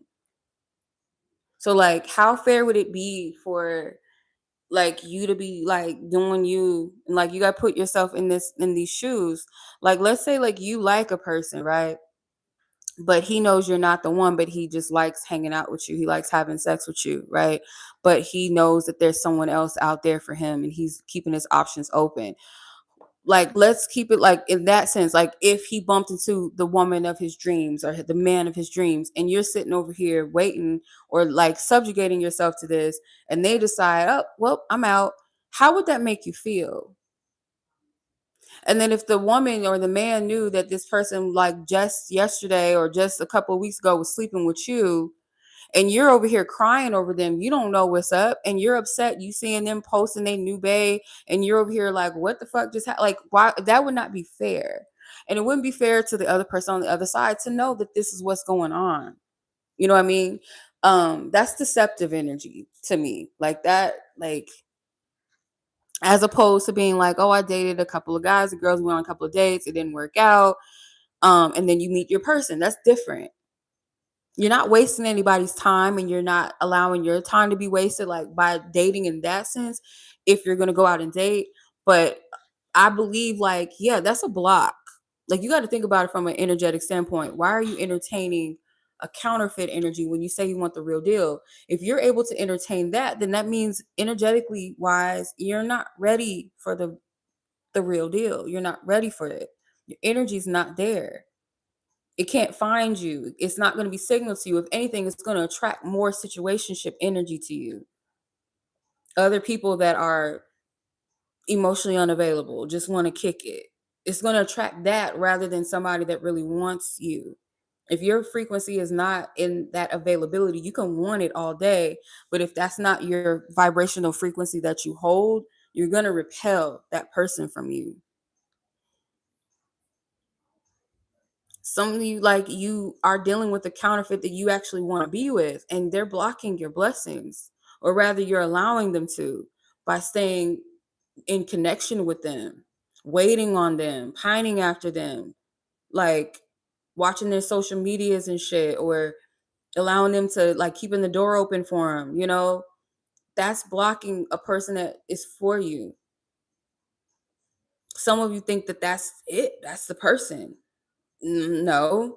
Why would spirit want you to be with somebody that is not choosing you, does not respect you, that just makes you an option? Why are you doing that to yourself, respectfully? Why? Um that's something to unpack before you set any intentions. And I don't condone people trying to manifest specific people as their person. Like, um I might have thought different about that in the past. Like, oh, it's harmless if, you have a crush on somebody and you want to like manifest and see where it goes. But that's still manipulation. It's still witchcraft, right? Just as it is like trying to make someone your person. And I know that there's a stack against me because there's a whole genre of, manifesting your specific person shit online, right? But it is witchcraft because, and they'll form it in this pretty bow and package and say, well, whatever you want wants you. So if your heart, you want that person to be your husband or your wife or your soulmate or your twin flame, then that's what it is, and the universe is going to conspire. That's fucking manipulative as fuck. Like, is your person a Barbie doll or Ken doll where they don't have a thought process of their own? Like, you just, oh, you're in my Barbie world. You're just gonna be my Ken or my Barbie. You just gonna be that for me. That's just what we just gonna have it. No, it's like that's crazy as fuck. If it's meant to be, like it will be. It will manifest. And sometimes, yeah, like if you got like that energy, that power, yeah, you can manifest whoever. But is it the right person? Do you want a fucking puppet? Because that's what it sounds like. Some people be wanting a puppet. They want somebody that they can control. Like it's all about you. That's a selfish, like that SP shit is so fucking selfish because you're thinking about love from only your wants and your needs and perspective. You're not really wanting a connection. You want a motherfucking attachment. Why is this person? And I would say, like, what kind of soul contract do you have to where you don't give a fuck about what someone else's free will, like what they want, what they need, and it's all about you and it's your world, your fantasy, and this reality, you create your own reality and this is your person. Like that type of shit is just so immature and it's very like it's a very dangerous energy.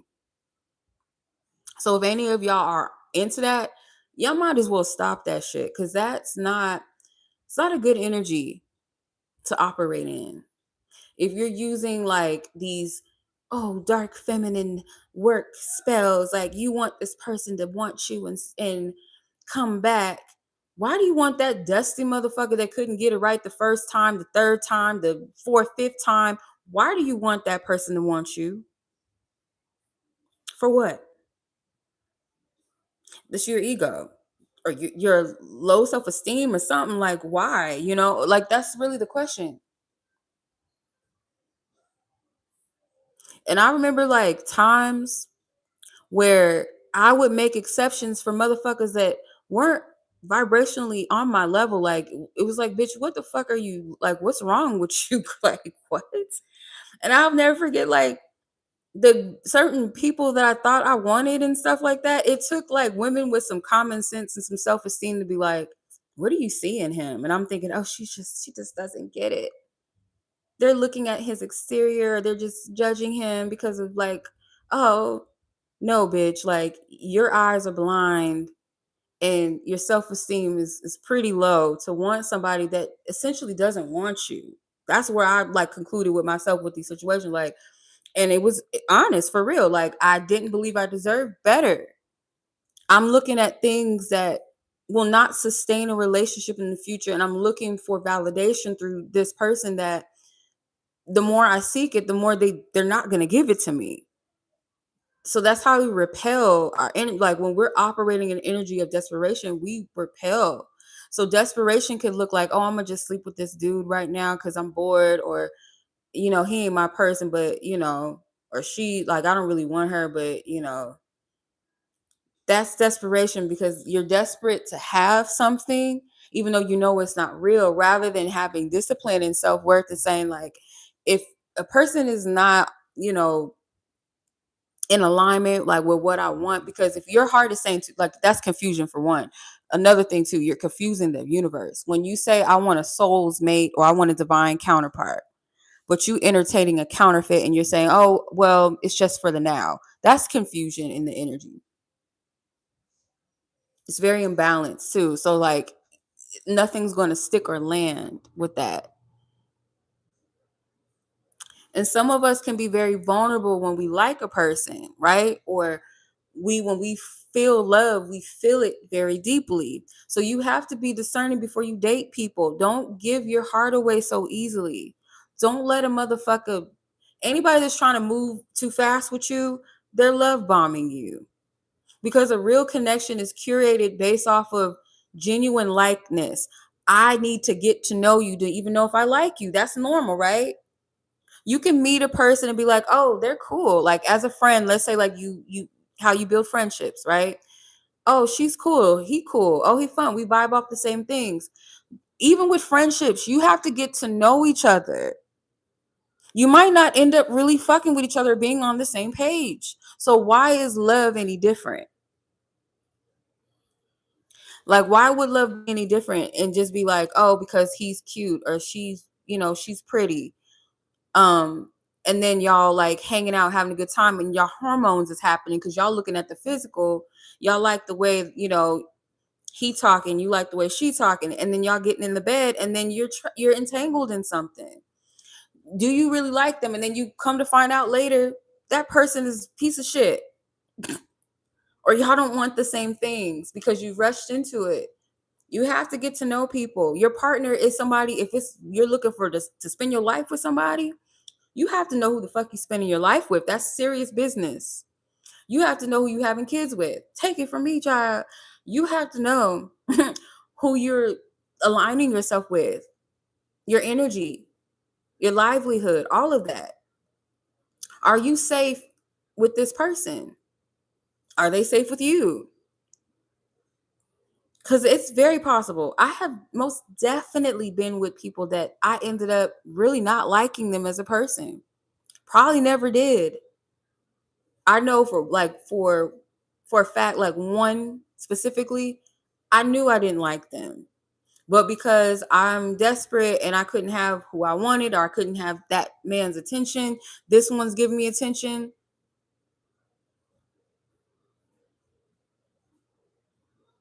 Ended up in a long-term entanglement with that. Didn't even really like this person. Nothing about them. They were mean-spirited. They seemed like they hated women. They were disrespectful to their parents.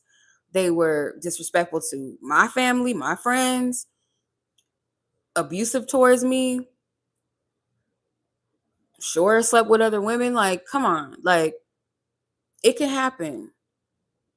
And people get married under these circumstances too. Ended up not really wanting that person, but because we did it, we wanted to prove something. And some people just with people just to prove shit. I can't break up with him or her because we've been together so long, or our families like each other, or they know each other, or social media, or this. Some people we just hear it's time to cut the entanglements. And it's okay. Like sometimes like you outgrow things and you outgrow people. But if you rush into shit, you're not going to see things clear. You're never going to be able to discern what's what under the energy of like blindedness and like desperation.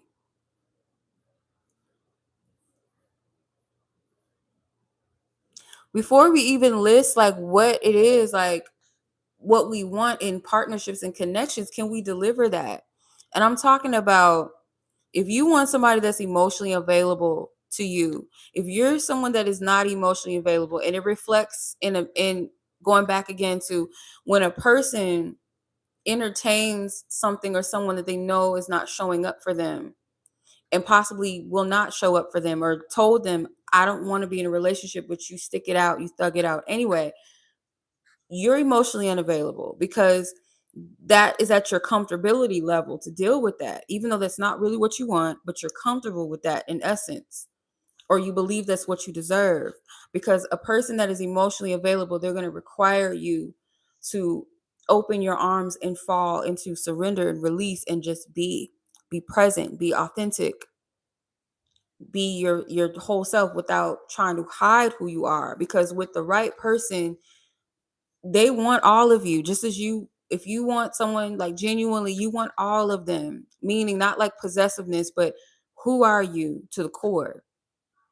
When we're in emotionally unavailable connections, we only want what makes us feel comfortable enough. Like, don't be too deep, don't get too sensitive, don't be too quirky, don't show too much of yourself. Let's keep it like this. Let's keep it surface level. As long as you make me feel good, or as long as we feeling good, as long as we rolling around in the bed like we good,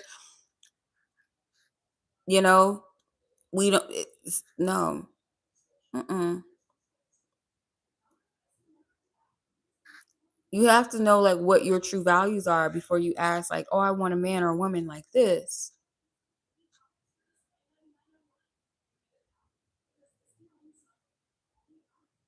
Lust is a motherfucker. Lust of the eyes, lust of feeling and emotions. I need that dopamine. And most good men or good women they're not desperate for attention. Like if you see men that's constantly always like trying to be seen or all up in women's faces and stuff like that, like number one, like that most likely is not a good man. Good men value their energy and their time, you know? Um, and we are physical creatures, like men and women like sex, for the most part. Some people it's uncomfortable, some people they have to heal certain things, but for the most part, like naturally, we're sexual beings, right? But when you value your energy, that includes your sexual energy, that includes your body, you're a little bit more careful with that. It might be like I have to have a connection with the person. I have to feel safe with the person, or you know what I mean? Like there's something about them that it has to have a deeper purpose than it just being like y'all look good, right?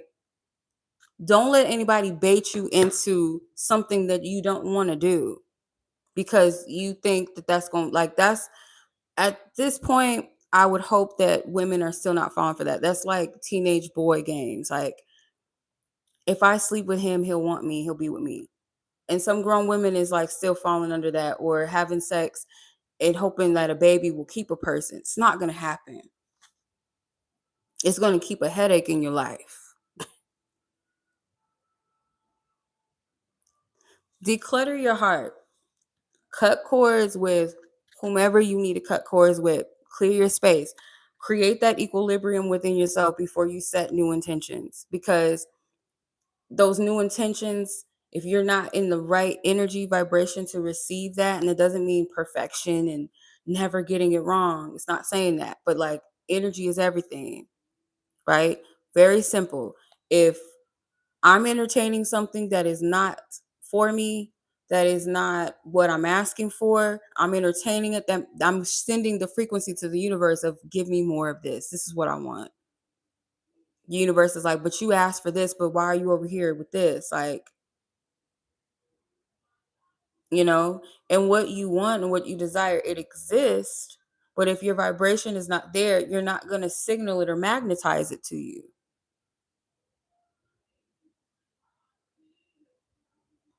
It comes with surrender too, because I'll be so honest with you. When you really believe that you love someone, whether you truly do or it's like you feel it, believe it deeply, or somebody has taken a space in your heart that's very hard to un like it's very hard to undo. You really have to pour out surrender. It might hurt like hell because a part of you may really want that, may really believe that that's your person. And so you hold on to it. But if a part of you knows like this is not working, this person is not choosing me, that reality hurts to settle in, and it's going to hurt for you to surrender, but that you have to release it if it's not for you. And it's not going to be easy. I'm not going to lie to people and say like, "Oh, you want this person to be your person," because I can't say that like looking back at the persons or people that I'll only say like it was because I had a child with them and we were together for years, but I can't say that I was genuinely in love with that person. I don't really truly believe that that I can say with my whole chest, I don't believe I've ever been in real love before. I think I've been in strong, um, what's the right word?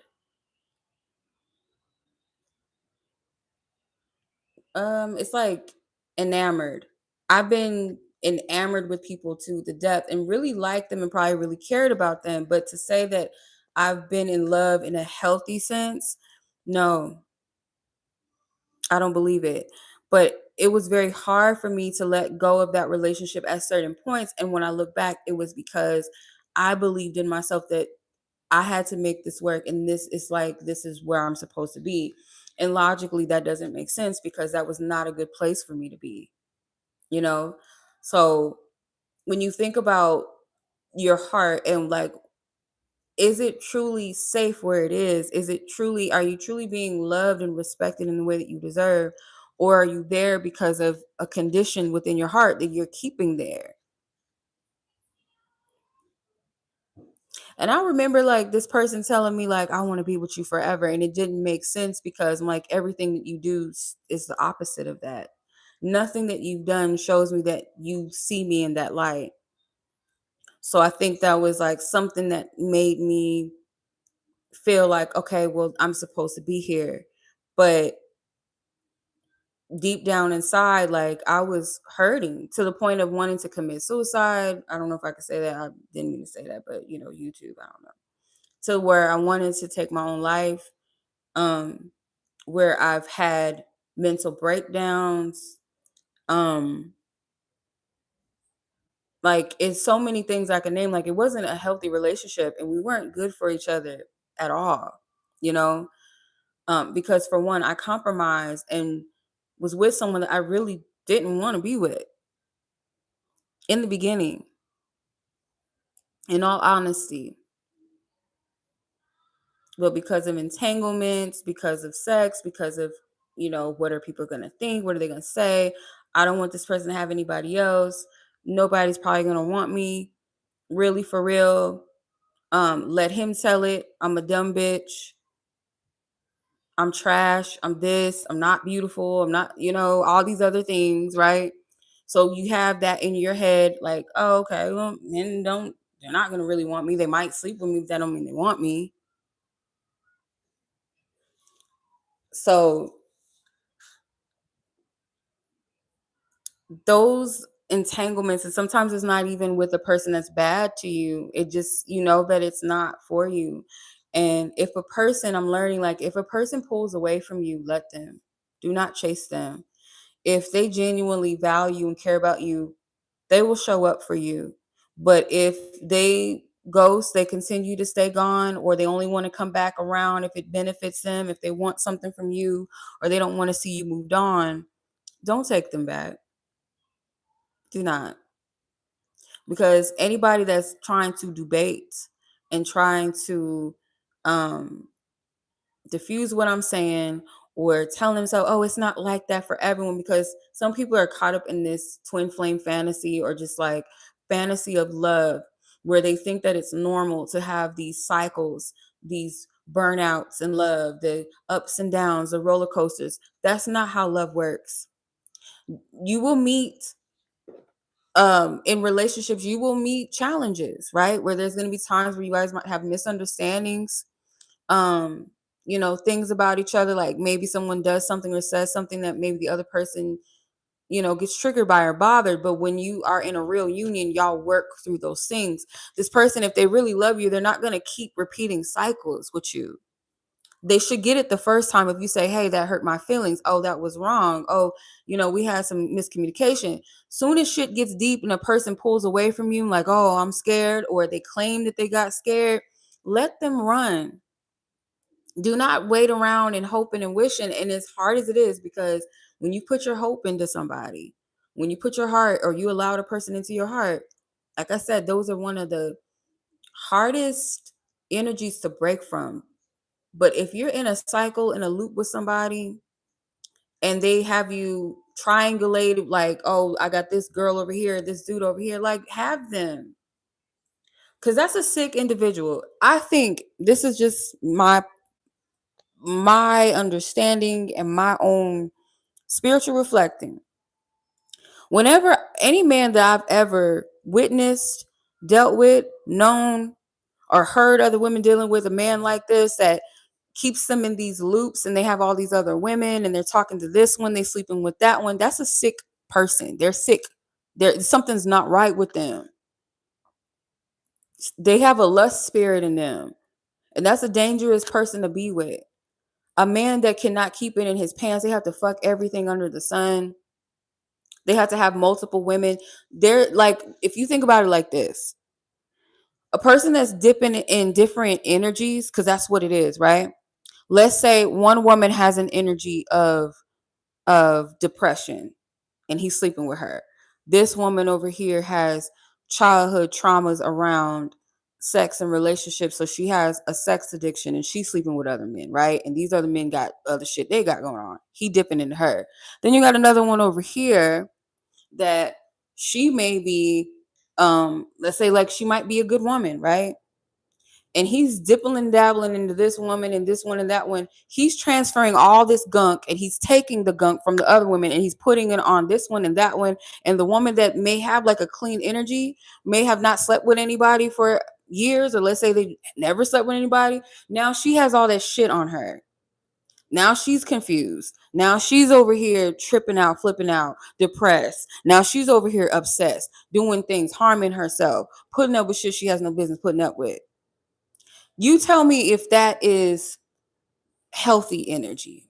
You tell me that's a sane man. Like, you tell me that's manhood for you to go, oh, he the man. That sounds like a mentally unstable, spiritually sick person. That's what it sounds like to me. That doesn't sound normal.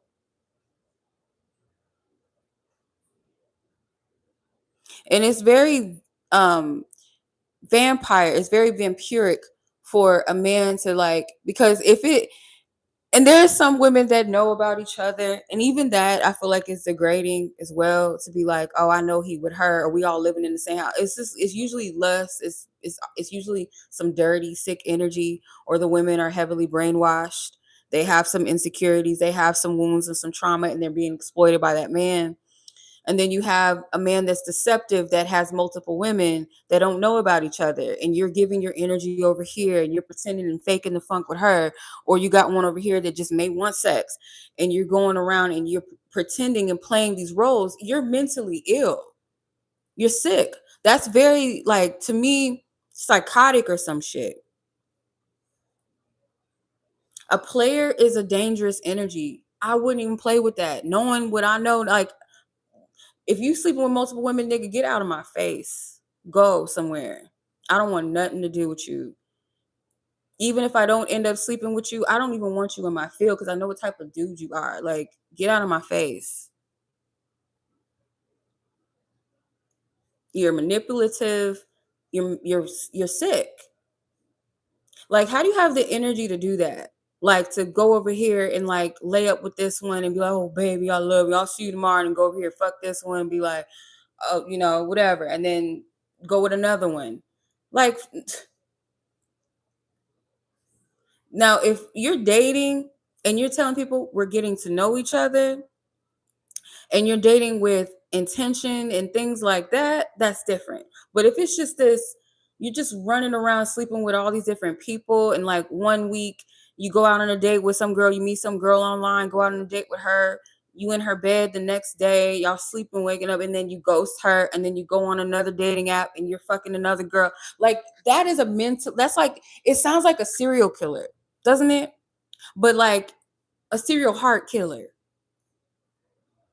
You would diagnose that person as like something wrong, right? Like, really think about it.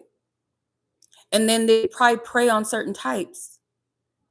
Like, oh, I like the women with this and the that and the that. I got a type. That sounds like a serial killer to me. Oh, I wouldn't want to date that. Like, I wouldn't want that. Like, a healed man dates intentionally and sleeps with women intentionally, just like a healed woman. Like, when you're in your woundedness as a woman and you like have to have different men, or you have a boyfriend and the next, like, that don't work out and you got a new boyfriend, and those are energy attachments. That's sickness. That's not healthy.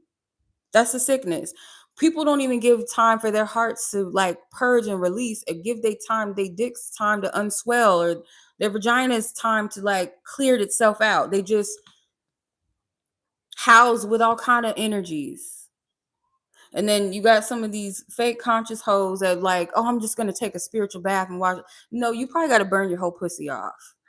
Because like some of these people that you sleeping with, you don't know what they got on you. You think it just was an exchange, like he got something that he dealing with. No, if he's sleeping with another woman constantly, whether it's the same one or another one, because guaranteed if he's sleeping around on you, Sleeping around on her, he's sleeping around both of y'all with other women too.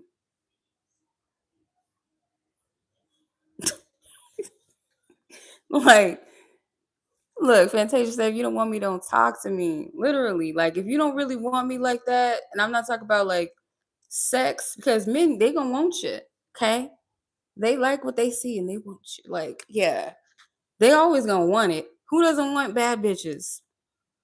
Who doesn't want who doesn't want women? So they gonna want you. Yeah. But do they really like want all of you as a person? Like genuinely, like in a open-hearted space, not to take from you or just experience you or exploit your energy. Because a lot of men, like, whether they know it or not, they just want to experience you. That's it.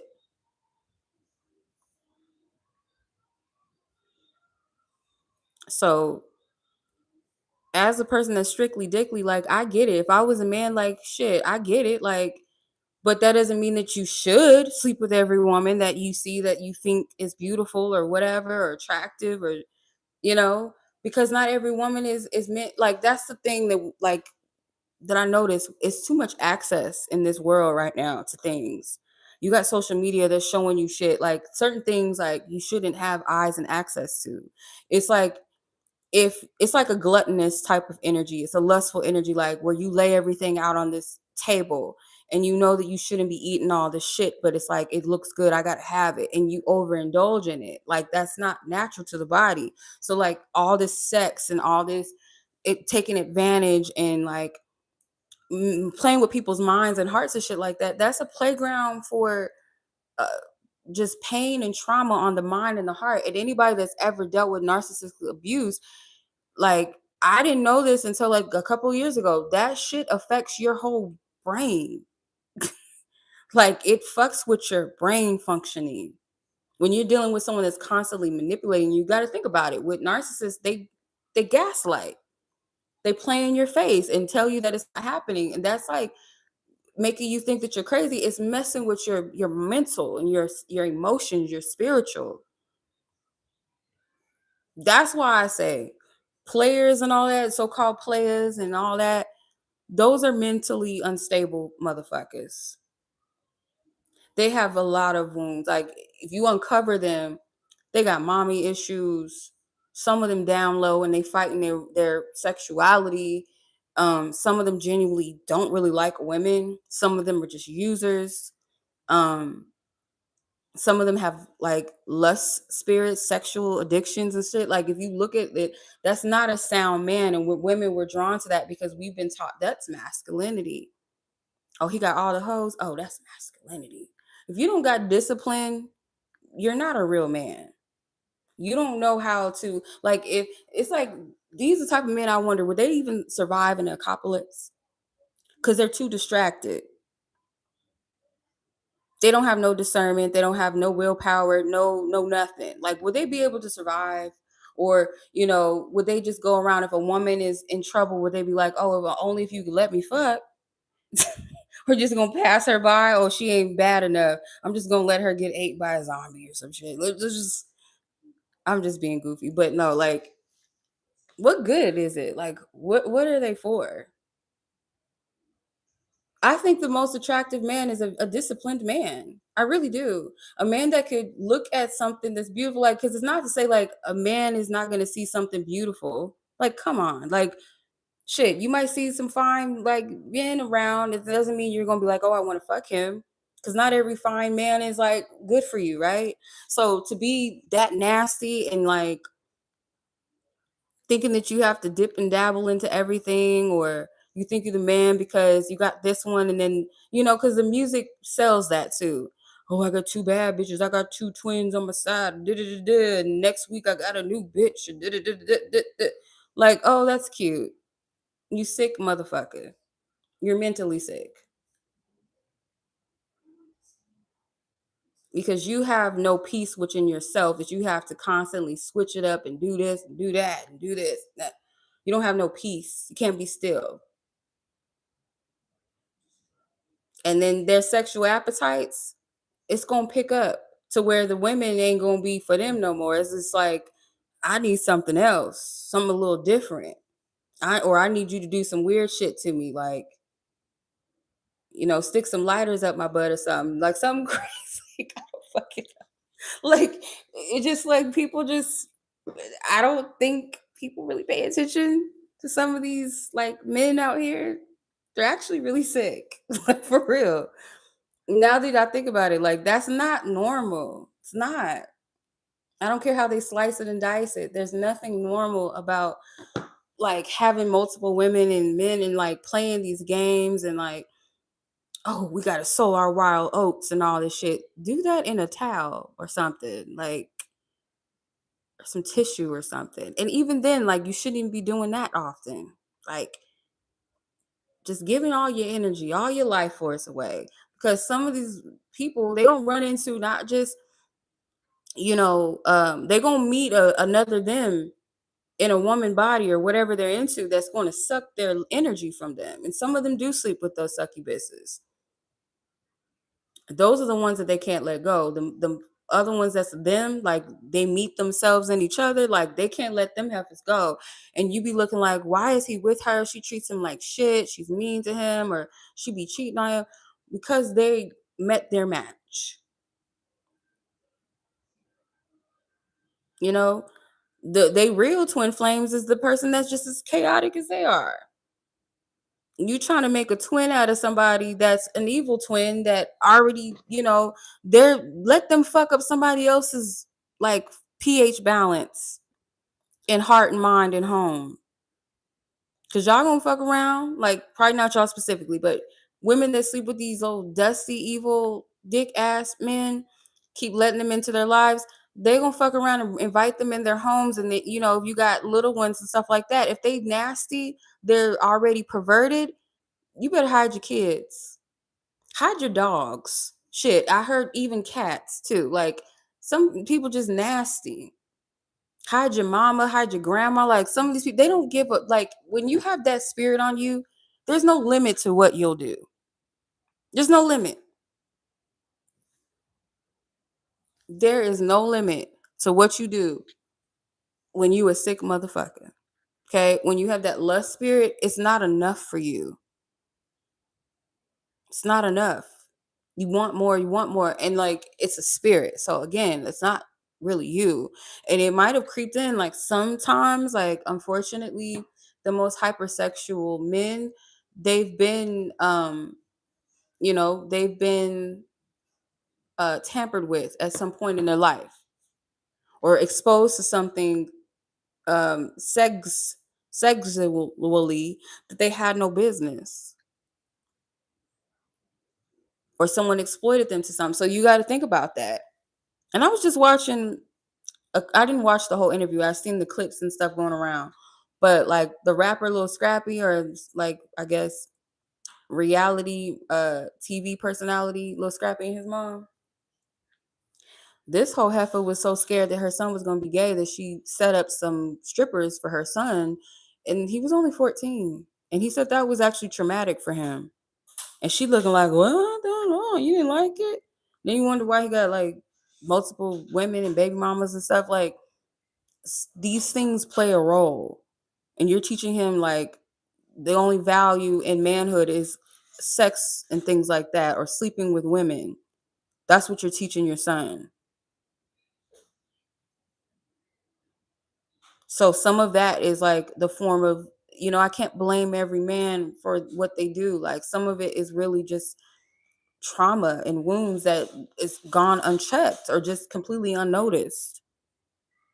But as a woman or a man that's dealing with that, you got to be careful. Like that's not an invitation. It's not a okay to be like, oh well. You got to protect your energy and your peace. Yes, if I were you, I wouldn't be sleeping with no ninjas, no men, or no women that sleep with multiple people in the same season, same week, same month, same day, whatever. And I'm not talking about sex workers because that's not my realm and I'm not going to touch on that and I'm not here to judge. But like in the dating world and things like that, where people's emotions get caught up and people lying to each other and things like that, I wouldn't date under those circumstances. Get to know a person. Sex is not just sex. It's not.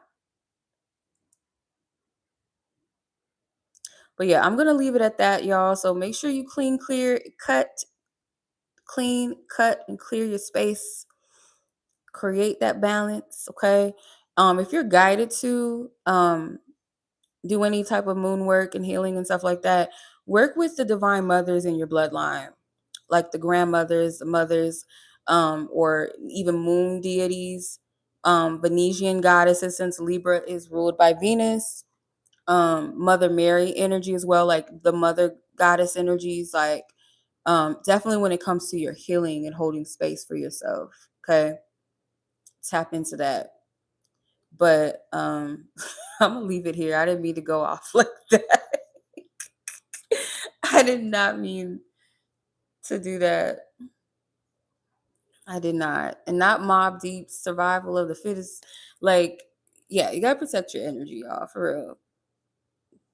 By all means, please do. Okay. Like, it's not a joke. It's not a game out here.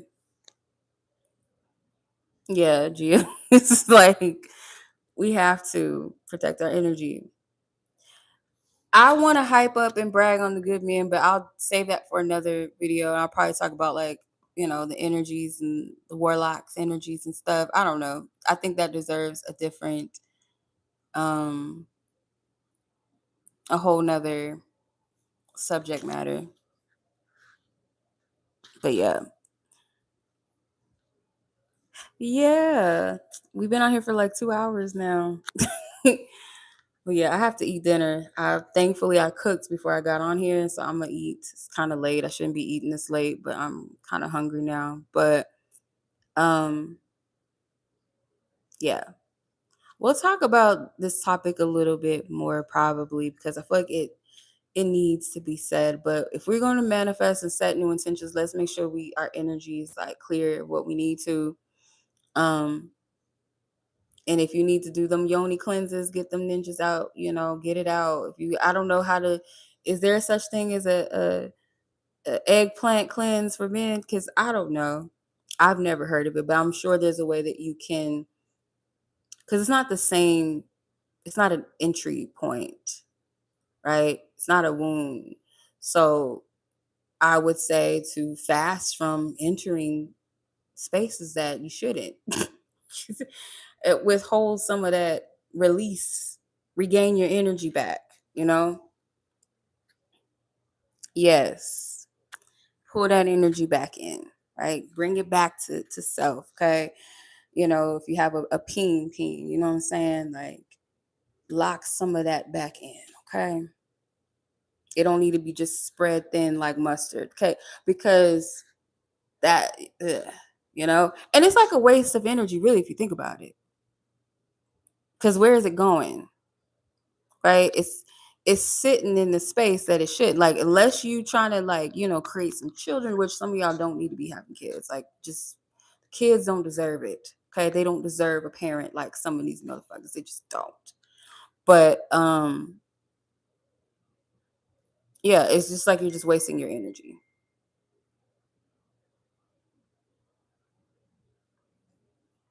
It's tearing up my heart when I'm with you.